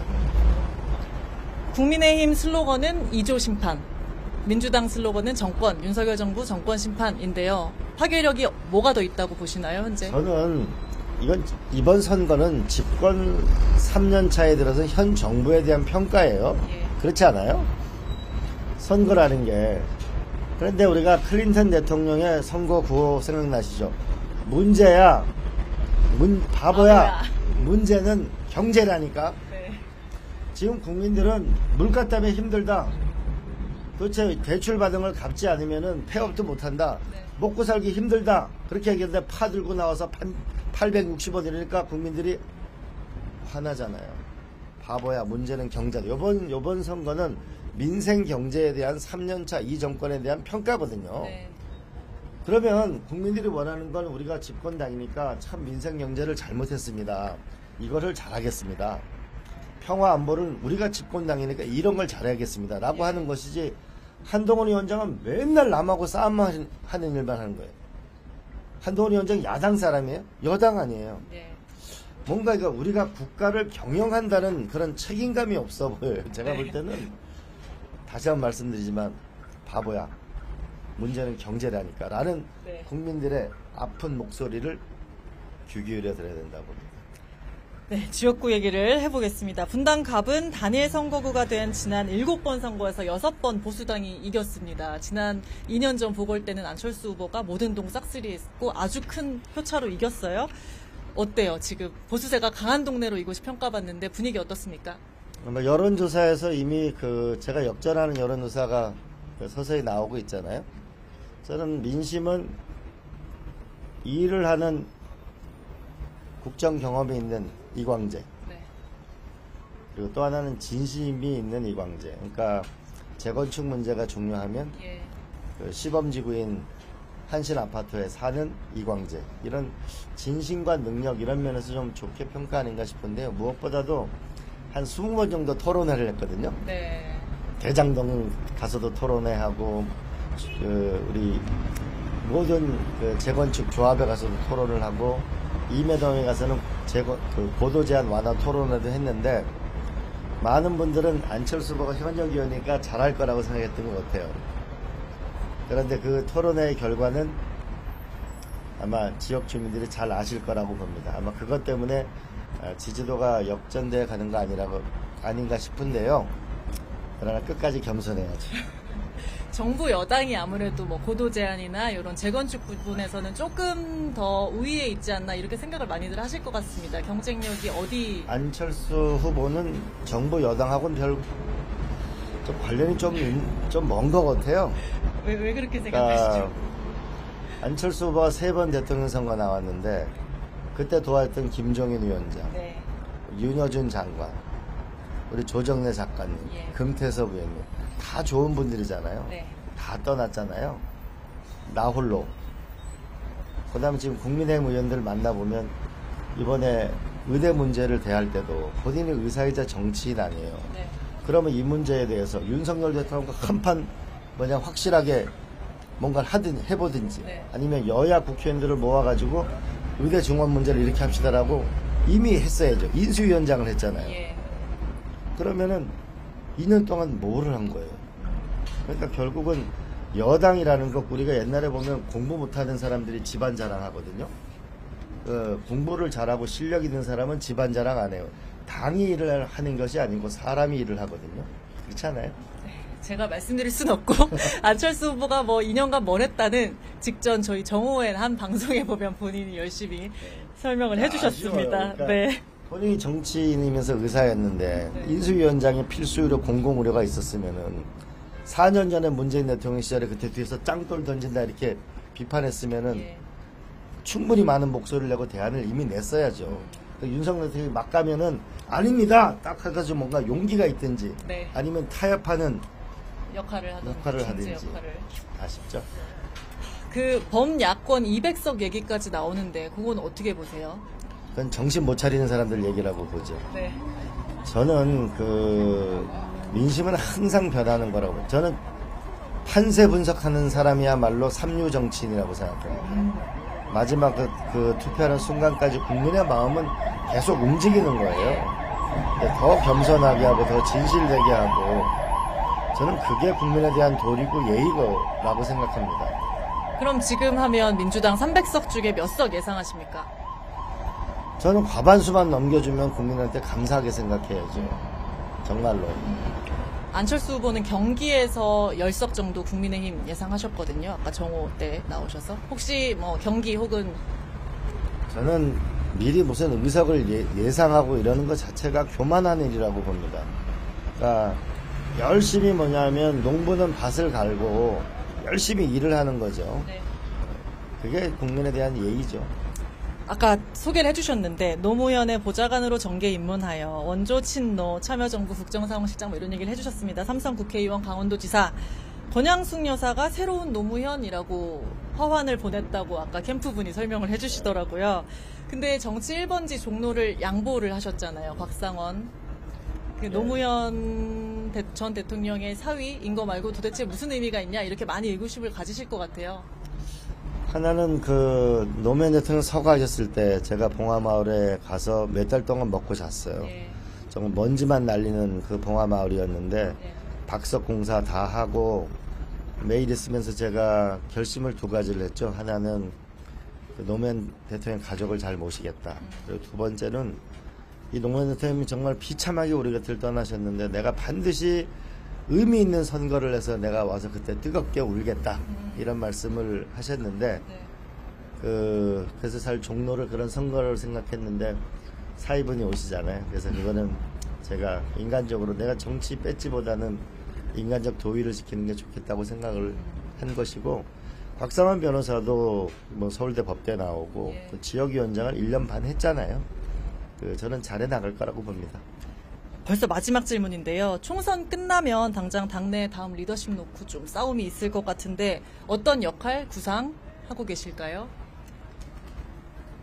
하늘 아래 천당이라고 그랬는데 하늘 옆에 천당을 일단 먼저 만드는 일에 주력을 해서 정말 저는 여기에 나오게 된 이유는 한국 경제에 강력한 경제 성장 동력을 만들어야만 일자리가 생기기 때문에 판교를 확실하게 키운다.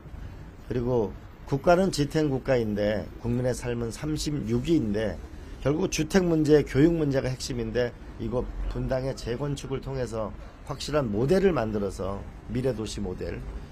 그래서 이것이 정치인들의 학교가 되게 만드는 게 제 꿈이에요.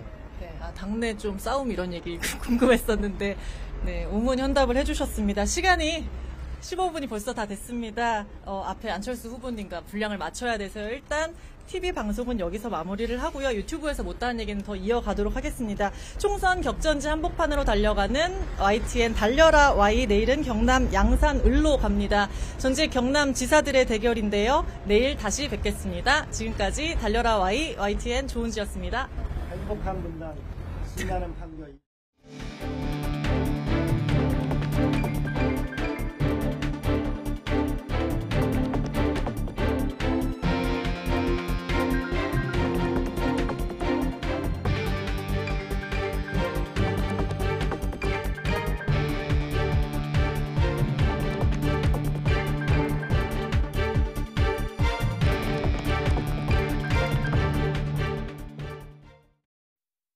YTN 김영수입니다.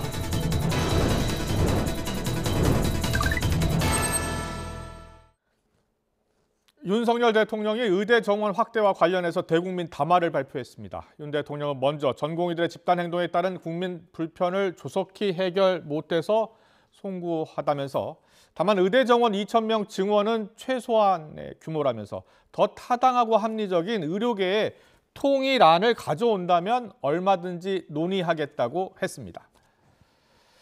4월 10일 총선을 앞두고 여야 쉽지 않은 선거라면서도 몸을 낮추는 자세였는데요. 김경률 국민의힘 비대위원은 여당이 불리한 것은 사실이지만 일주일 전부터 반전의 계기, 바닥을 치고 올라가는 것을 조금 체감하고 있다라고 했고, 김민석 민주당 총선 상황실장은 최대 목표는 단독 151석, 최소 1당이 목표였지만 막판 판세에 따라 유동적이라면서 아주 빡빡한 백중세라고 말했습니다. 오늘 더 정치는 윤 대통령의 담화 내용 듣고 시작하겠습니다. 2,000명이라는 숫자는 정부가 꼼꼼하게 계산하여 산출한 최소한의 증원 규모이고, 이를 결정하기까지 의사단체를 비롯한 의료계와 충분하고 광범위한 논의를 거쳤습니다. 더 타당하고 합리적인 방안을 가져온다면 얼마든지 논의할 수 있습니다. 하지만 제대로 된 논리와 근거 없이 힘으로 부딪혀서 자신의 뜻을 관철시키려는 시도는 결코 받아들일 수 없습니다. 네, 매주 월요일 여론조사에 나타난 진짜 민심 읽어보는 여론톡톡 시간입니다. 오늘도 김영준 배재대 석좌교수, 배종찬 인사이트K 연구소장과 함께하겠습니다. 어서 오십시오. 안녕하세요. 안녕하세요. 안녕하세요. 안녕하십니까. 예. 자, 총선 이제 9일 앞으로 다가왔습니다. 사전 투표는 더 일찍 하죠. 이번 주 금요일부터 바로 시작을 합니다. 여론조사 흐름 좀 자세히 짚어보겠습니다. 갤럽 조사 볼까요? 자, 윤석열 대통령 지지율부터 보면요, 34%로 나왔네요. 갤럽 조사입니다. 지난주 3월 셋째 주도 34%, 부정도 58% 나왔네요. 그리고 리얼미터 조사도 볼까요? 네, 리얼미터는 36.5에서 36.3으로 0.2%포인트 떨어졌고, 부정평가는 60.1에서 60.7%, 0.6%포인트 올랐습니다. 자, 먼저 윤석열 대통령 지지율 평가부터 들어볼까요? 어떤 배경이 있을까요?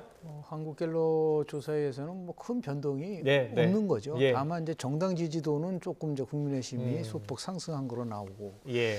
리얼미터 조사에서는 대통령 국정용 지지도도 조금 하락했고, 그리고 국민의힘 지지도도 동반 하락했던 거가 이제 특징이라고 보는데요. 예. 한국갤럽에서의 그 특징이라고 할 수 있는 부분들은요. 실은 충청 지역에서는 많은 변화가 왔어요. 그 12%포인트 높은 거로 나오고. 지역별로 잠깐 보여주세요. 네. 그런 그리고요? 부분들이 이제 하나의 큰 이제 흐름으로 나타나고 있는데요. 예. 또 보면은 리얼미터 여기 보면 이제 지금 한국갤럽 조사지 않습니까? 한국갤럽 볼까요? 네, 지역별로? 거기 보면은 충청 지역은 43%로 그렇네요. 12% 올랐는데 실제적으로 보면 부정이 조금 앞서는 부분들이 있는데요. 제가 이제 관심 있는 거는 부산 지역이에요.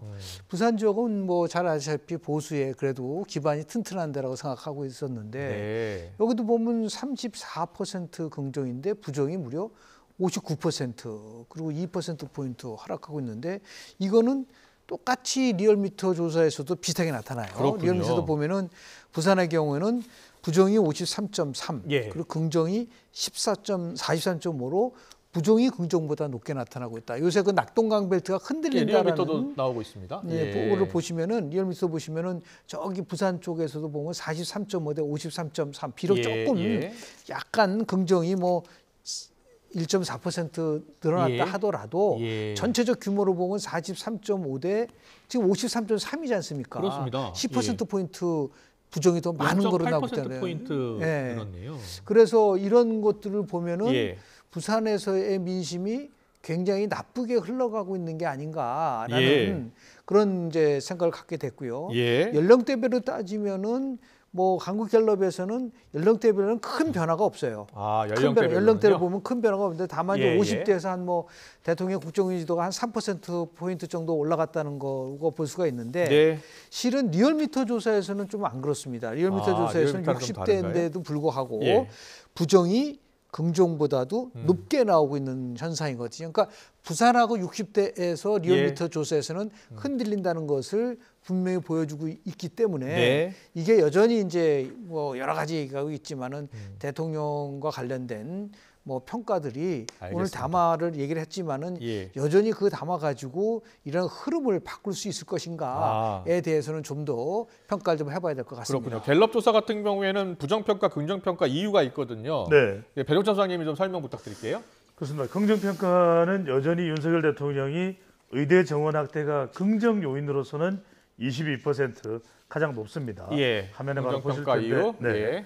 그다음에 부정평가는 경제 민생 물가가 가장 높지만 의대 정원 확대도 8%입니다. 근데 여기서 우리가 착시 현상을 일으키면 안 됩니다. 그러니까 긍정 평가가 지금 대통령 지지율이 갤럽에서 34%인데 이 34% 내에서 22%니까 우리가 100%로 한 사람이 한 6, 7%가 되는 겁니다. 그다음에 부정평가는 58%로 매우 높으니까 부정평가 내에서 8%를 차지하는 거니까 이건 100%로 한 사람은 5, 6%가 돼요. 그러니까 그렇군요. 의대 정원이 긍정에서는 매우 높지만 전체 100%로 한 사람이면 6, 7%. 부정평가에서는 8%에 그치지만 100%로 환산을 해보면 5, 6%가 되니까 별 차이가 안 난다는 거예요. 그렇군요. 그런데 이제 그나마 다행인 것은 방금 전에 김명준 교수께서 워낙 예리하게 잘 분석을 해주셨지만 하락세는 좀 멈추는 분위기입니다.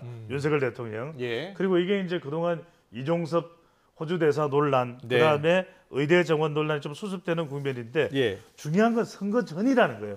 선거 전이 아니라면 상관없겠지만 선거 전에 지금 일단 갤럽에서 34 지난주 조사 이번 주 34니까 이제 주춤하고 하락세가 멈췄죠. 근데 이게 다시 올라가는데 얼마나 올라갔냐. 이게 이제 선거 전에 시간은 얼마 안 남았고. 그렇군요. 이게 상당히 중요한. 차라리 바닥을 한 4주 전에 먼저 쳤더라면 그랬더라면 바닥을 치고 더 올라가는 폭을 넓힐 수가 있을 텐데 그렇군요. 이 부분이 이제 관건이 되겠죠. 오늘 담화는 어떻게 보셨어요?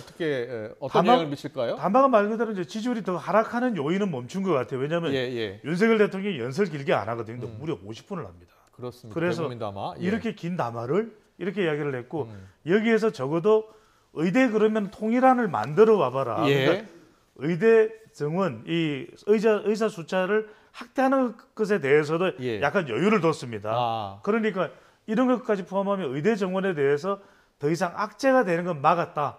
하지만 불만 얼마 전까지만 하더라도 호재였잖아요. 이게 호재였잖아요. 그렇군요. 그러니까 그 부분에서 조금 이 부분이 더 빨랐더라면 그러니까 4월 1일 담화문이 아니라 2월 1일 담화문이었더라면 어땠을까요? 그렇군요.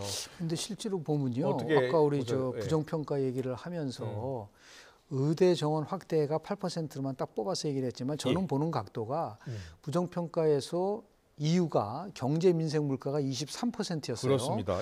그런데 독단적 일방적이 9%, 의대 정원 확대 8%, 소통 미흡이 7%입니다. 독단적 의대 정원 확대 소통을 전부 다 하면 24%예요. 그렇네요. 이게 물가보다 높은데 이게 바로 태도와 관련된 거라는 거예요. 대통령이 어떠한 메시지를 전달할 때 그 태도인데 오늘도 보면은 의료계획에 대한 완수 의지를 피력을 한 겁니다. 그렇죠. 2,000명 정도는 최소한 규모다라고 언급하면서 통일안을 가져와라. 그럼 통일안을 가져오지 않으면 이게 그대로 가겠다는 거랑 똑같은 그런 걸 보이기 때문에 이 부분을 가지고서 과연 반전을 만들어낼 수 있을 것이냐라는 부분에 대해서는 조금 우리가 좀 회의적인데 그래서 저는 왜 한동훈 비대위원장이 이 문제와 관련돼서 얘기를 안 하는지에 대해서 좀 이해가 가지 않아요. 오늘 뭐 숫자에 집착하지 말아라, 뭐 말아야 한다 이런 입장을 밝히긴 했더라고요. 시간은 이제 이틀밖에 안 남았어요. 금요일날 투표까지 사전 투표까지 이 문제와 관련돼서 의대 정원 규모와 관련돼서 전향적인 나름대로 한동훈 비대위원장의 안을 제시해야 된다. 이게 정부와 갈등을 일으키는 한이 있더라도 이 문제에 대해 의대 정원 문제가 해결이 안 되면 정원에 대한 문제가 해결이 안 되면은 뭐 지역 필수라든지 지역 이거는 사람들 상관이 없는 거죠. 좀 더 전향적인 안이 나왔어야 한다라고 보시는 거예요? 당연한 거죠. 왜냐하면 그렇게 해서 흐름을 바꿔야 되는데 지금은 그냥 이거를 방어하는 입장에서만 담화가 나온 것이지 이걸 통해서 뭔가 판을 뒤엎고 바꾸겠다라는 쪽에서는 굉장히 모자라는 부분들이 있을 수가 있어요. 네. 그런 의미에서 보면 선거가 지금 뭐 일주일 좀 더 남았는데요. 8, 9일 남았는데 이 부분에 좀 아쉬운 부분이 분명히 있다라는 말씀을 좀 드립니다. 알겠습니다. 자, 선거 정말 코앞으로 다가왔습니다. 현 시점에서 여야는 자체적으로 지금 판세를 어떻게 읽고 있는지 직접 듣고서 대담 이어가겠습니다. 저희한테 불리한 것은 분명한 사실이고 다만 이제 일주일 전여부터 조금 반전의 계기 바닥을 치고 올라갔다. 네, 그런 것을 조금 체감하고 있습니다. 갑자기 유동을 치게 된 원인은 어디에 있다고 진단하세요? 또 시점 기준으로 본다라면 이종섭 대사의 호주 출국 그리고 황상무 수석의 적절치 못한 발언 이 시점을 기준으로 해서 저희는 애초부터 최대 목표를 단독 151석 그리고 최소한 1당을 목표로 하고 왔는데요. 현재까지 뭐 단독 과반은 그렇게 만만하다고 보지 않고 1당도 사실은 이제 막판 판세에 따라서 유동적이어서 저는 굉장히 조심스럽게 보고 있습니다. 아주 빡빡한 백중제로 여전히 보고 있습니다. 아, 그래요? 자체 판세를 잠깐 듣고 오셨는데 백운선 소장님 여야의 자체 판세를 어떻게 읽고 계세요? 맞는 것 같아요?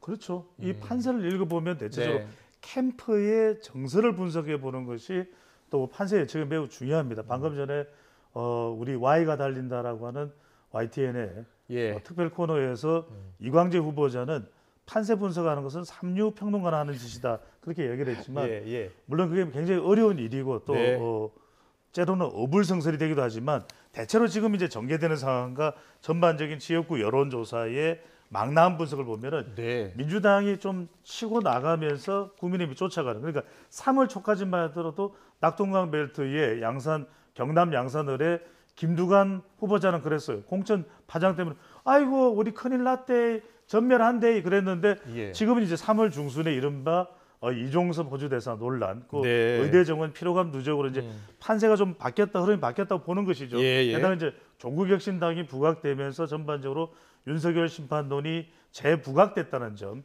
이런 점을 따져본다면 민주당이 앞서가는 흐름 속에서 이제 국민의힘이 쫓아갈 수밖에 없는 상황인데 시간이 많이 남지는 않았습니다. 여기서 중요한 것은 결과적으로는 중수청 선거입니다. 중도, 수도권 그리고 MG 2030이기 때문에 정당 지지도하고 같이 분석을 해주시네요. 그렇죠. 정당 지지율을 보시면은 지금 이 부분에서 국민의힘은 37%로 하락하던 것에 다시 이제 반등을 했습니다. 특히 이제 충청권에 있다가 이제 지역별로 보면 반전세를 우리가 뚜렷하게 볼 수가 있는데 물론 요동치고 있는 판세입니다. 그런데 여기서 보면은 더불어민주당은 29로 내려갔어요. 그래서 이것이 뭐 이재명 대표의 발언과 관련된 이 파장도 영향을 줬을 텐데 한국 갤럽 조사인데요. 근데 조국혁신당은 4%포인트가 올랐네요. 12%입니다. 여기서 우리가 뚜렷하게 볼 것은 범민주 계열은 확정이 되고 있다는 거예요. 그러니까 국민의힘은 37이지만 범민주 계열인 더불어민주당과 조국혁신당을 합하면 41입니다.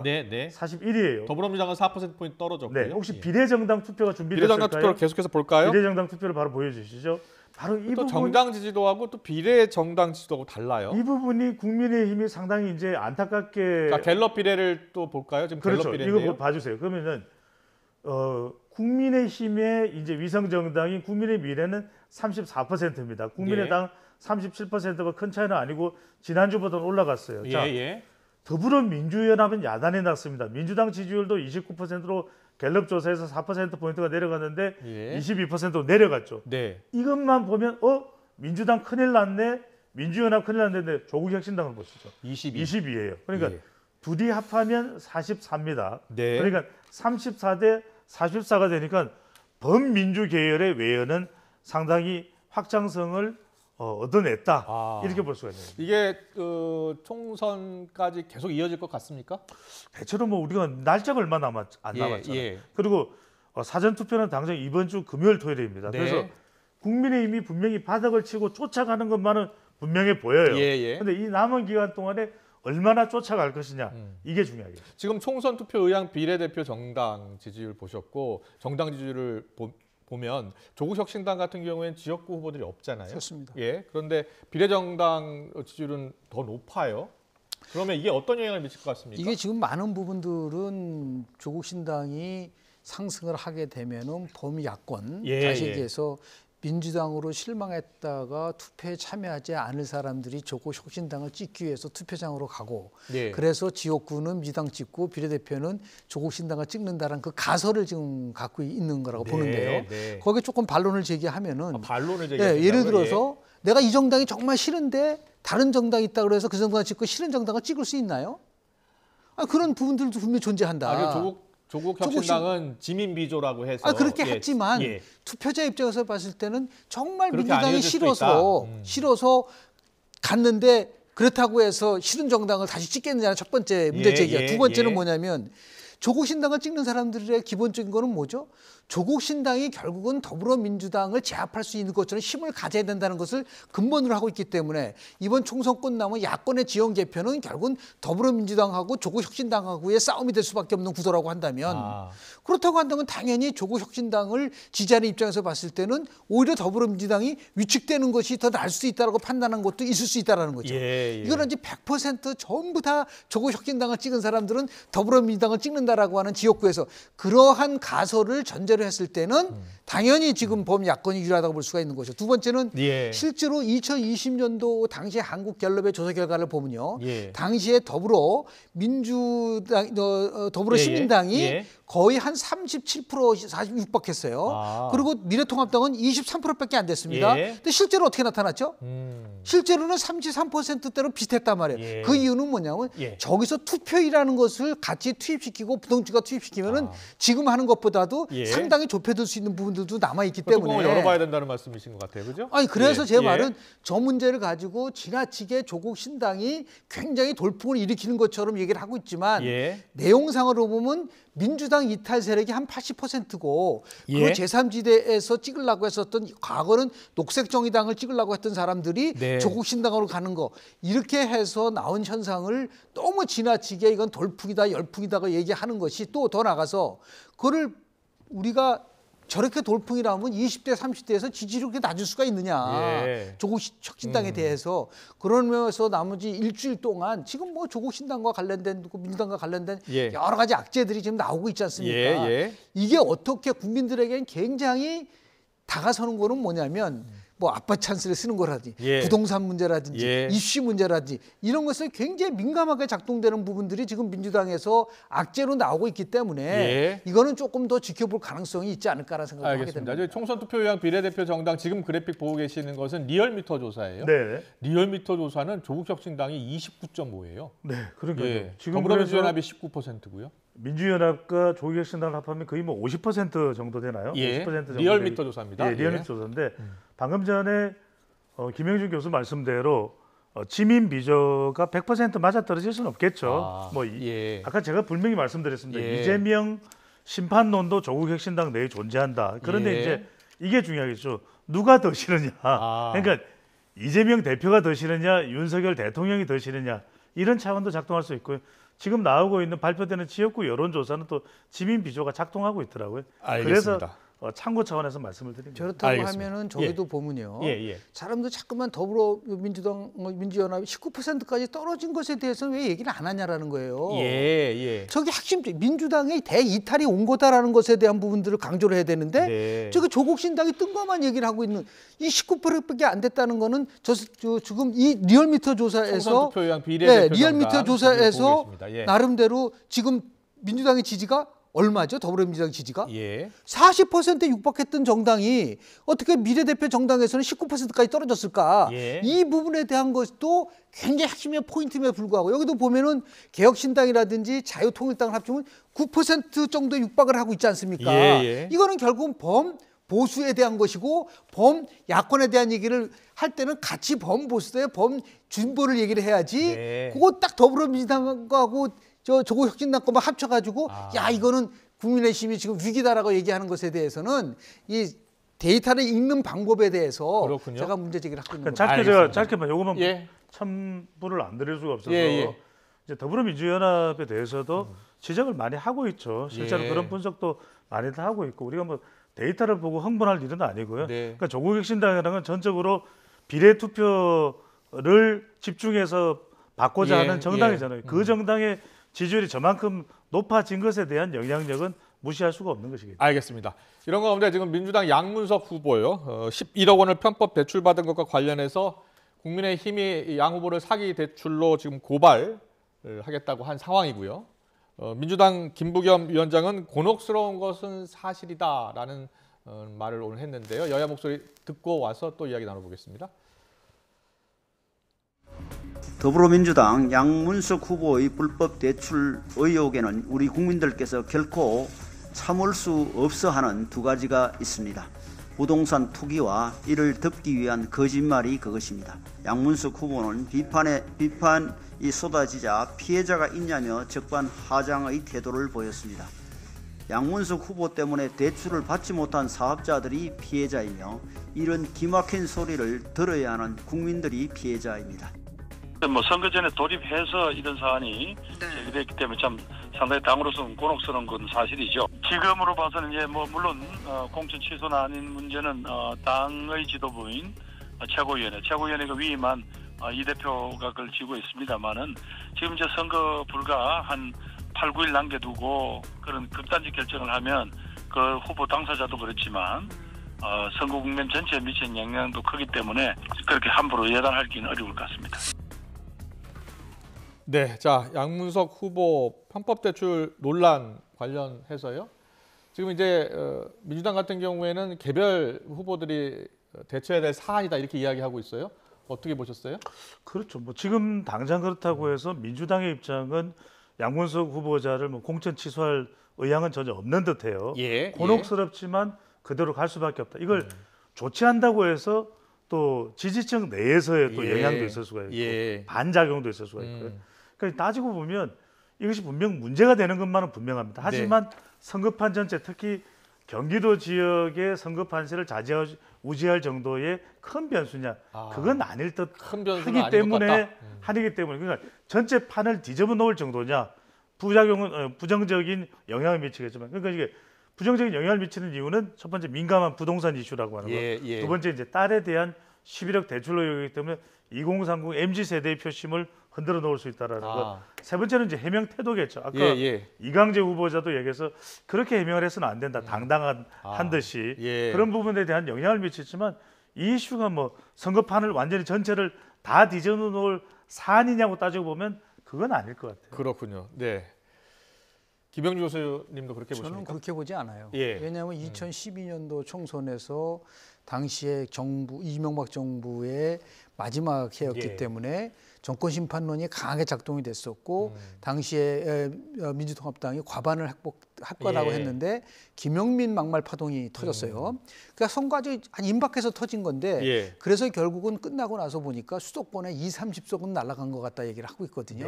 지금 이 부분은 지금 4050은 거의 민주당 찍고 6070은 지금 국민의힘 찍는 거예요. 결국 2030이 어느 정도 캐스팅 보트를 쥐고 있는 건 다 알고 있는데 2030에서 가장 공정이라든지 더 나아가서 이런 부동산 투기 문제라든지 입시 비리 문제에 대해서는 굉장히 민감하게 작동하고 있는 세대가 2030 세대이기 때문에 지금 수도권에서 조금 민주당이 앞서고 있다 하더라도 이 부분이 계속해서 집중적으로 부각이 되는 새로운 사실이 계속해서 나오잖아요. 이게 결국은 나름대로 선거 막판에 영향을 줄 수는 충분히 있을 수 있는 요인으로 작동될 수밖에 없지 않겠는가 이런 부분들이 있고 굉장히 국민들의 감정을 계속해서 건드리는 거예요. 편법 대출은 있었지만 사기 대출은 아니다라고 얘기하는 그런 자세라든지요. 더 나가서 그러면 사업하기 위해서 돈을 받았는데 사업한 걸 돈을 안 거고 집을 사는데 샀다고 하는 것에 대해서 전혀 얘기를 안 하고 있지 않습니까? 이런 문제라든지. 그러니까 한마디로 이거는 단순한 양문석 후보의 문제가 아니라 민주당이 얘기하는 정의, 공정 이러한 가치와 맞는 거냐에 대한 부분 속에서 2030 세대의 감성을 분명히 건드릴 수 있는 요인은 있다. 이런 말씀을 좀 드립니다. 짧게는 좀 말씀드려야 될 것 같아요. 이런 가운데 민주당 같은 경우에는 국민의힘 장진영 동작갑 후보 재산 신고 의혹, 또 조수현 대전 서갑 후보의 전세 사기 가해자 변호 이력을 거론하면서 맞불을 놓고 있어요. 제가 그래서 말씀드릴 게 있다고 말씀드렸잖아요. 그 이유는 뭐냐면 양문석이든 후보자든 지금 장진영 후보자든 조수현 후보자든 공영훈 후보자든 다 부분적이에요. 왜냐하면 이번 선거가 말 그대로 이렇게 후보 한 사람 한 사람의 집중할 수밖에 없는 선거라면 그렇겠지만 이번 선거는 거듭 말씀드리지만 판세의 흐름이 사실은 이미 어떤 인물인지 정해져 있어요. 그러니까 민주당은 이재명 대표, 조국 대표, 민주당 계열 쪽에 조국 혁신당, 그다음에 국민의힘 쪽은 한동훈 위원장, 윤석열 대통령, 여기에 다 초점이 맞춰져 있는 선거이기 때문에 이렇게 4명의 인물이 전체적인 판세와 영향이 있고 나머지 인물도 영향이 없다라는 말씀을 드린 적은 없어요. 하지만 그 영향은 부분적인 거죠. 알겠습니다. 오늘 여론톡톡은 여기까지 듣겠습니다. 지금까지 배종찬 인사이트K 연구소장, 김영준 배재대 석재교수와 함께했습니다. 잘 들었습니다. 고맙습니다. 감사합니다.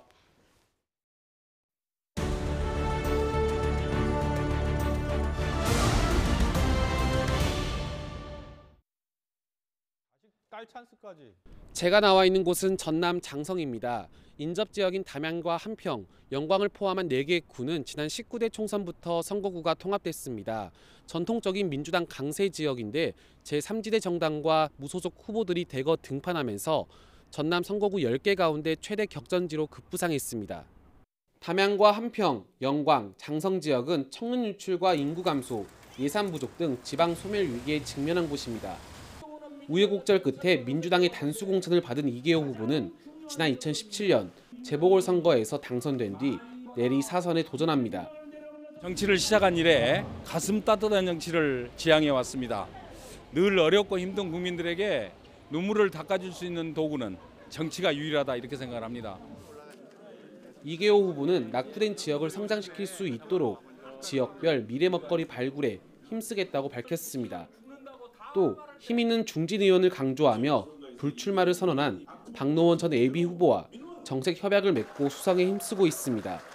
지금 호남 정치를 복원해야 한다고 합니다. 제가 감히 그 역할을 자임을 하고 이끌어 나가도록 하겠습니다. 모두가 다 함께 잘 사는 그런 대한민국을 만드는데 정책과 제도 그리고 예산을 뒷받침하고자 합니다. 한평 군수를 3번 지낸 이석형 후보는 민주당의 일방적 단수 공천에 반발해 무소속으로 출마했습니다. 오직 일만 해오고 살았습니다. 일로 성과를 냈고 성공을 해본 DNA를 가지고 있습니다. 그래서 이번 우리 지역에서는 일 잘할 수 있는 이런 국회의원이 필요합니다. 이석형 후보는 군수 때 한평 나비축제 성공과 빅그린 산업단지 유치 등 지방자치의 모범 사례를 만들었다고 자부하고 있습니다. 맞춤형 산업단지 발전과 광주 전남 공동학군제, 연동형 직불제 부활 등으로 표심을 공략하고 있습니다. 우리 이 4개 구는 24년 동안의 발전이 멈춰버렸습니다. 이제 제대로 된 일꾼을 뽑아서 우리 지역이 소멸 위기에서 새로운 희망의 싹을 틔워내야 됩니다. 이석형 일로서 보여드리고 성과를 내겠다는 말씀드립니다. 두 후보는 얼마 전 여론조사에서 1% 정도 차이로 초접전을 벌이고 있는 것으로 나타났습니다. 이에 맞서 새로운 미래에선 이낙연 대표와 같은 영광 출신의 김선우 후보가 선거에 뛰어들었습니다. 김 후보는 노인복지를 위한 노인청 설립 공약 등 해묵은 지역 현안을 해결하겠다고 강조했습니다. 저희 지역은 전형적인 농어촌 지역입니다. 농촌복지 전문가인 저는 저희 지역을 잘 먹고 잘 사는 지역으로 발전시켜서 과감하게 일을 벌이고 성과를 가져올 줄 아는 성공한 우리 지역을 만들겠습니다. 전남 담양, 한평, 영광, 장성에 출사표를 던진 후보는 모두 5명. 민주당 이계호 의원이 사선에 성공할지, 전남에서 유일하게 이석형 후보가 무소속으로 여의도에 입성할지 관심입니다. YTN 오선일입니다.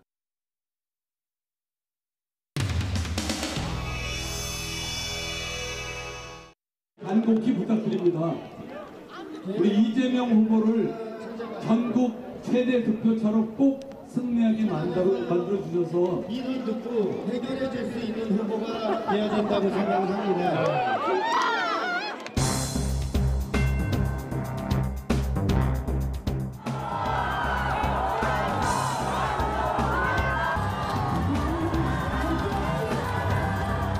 여러분,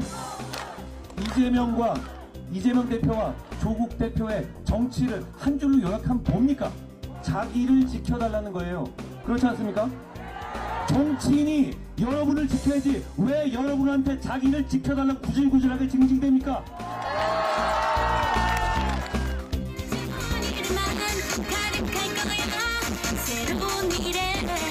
지금 민주당 배열 정당이 저만 있는 것이 아니라 4개예요. 이재명이고 송영길, 조국, 이낙연이 있어요. 네 중에서 검찰청 법을 안 당긴 사람은 이하가지고 나밖에 없어요.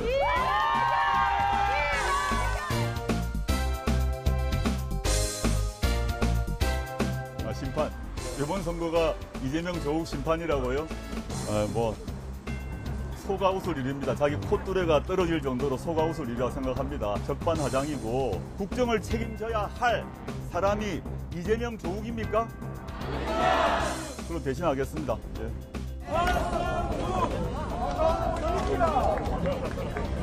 제가 법장 도와달라 말 못합니다. 아무 말도 못합니다.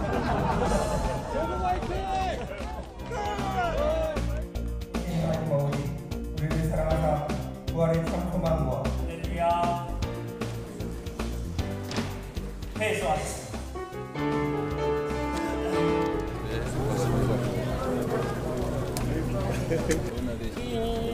우리 식당에 오셨던 건데. 하지 말아요. 경계 구역이에요. 왜 그런지 잘 모르겠어요. 그때 모른 적이 못하라고 그랬어요. 저 원래 경계 구역에 못하겠죠. 힘없어서.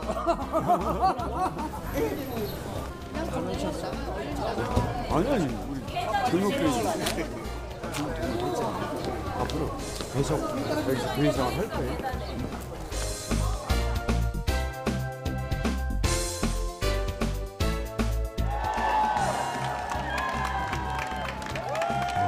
전국 최대 득표차로 꼭 승리하게 만들어주셔서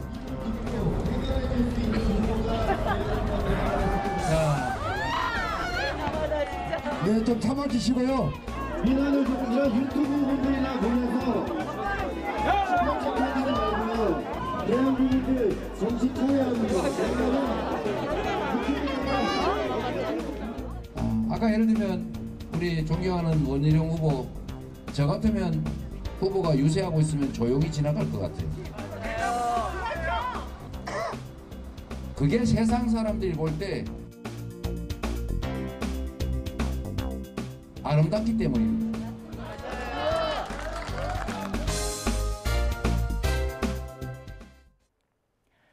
그제 개통한 수도권 광역급행철도 GTX가 평일 출근길 운행을 시작했습니다. 시민들은 비슷한 시간에 걸리는 SRT보다 저렴하고 이용이 편리했다며 대체로 만족하는 분위기였습니다. 차유정 기자입니다.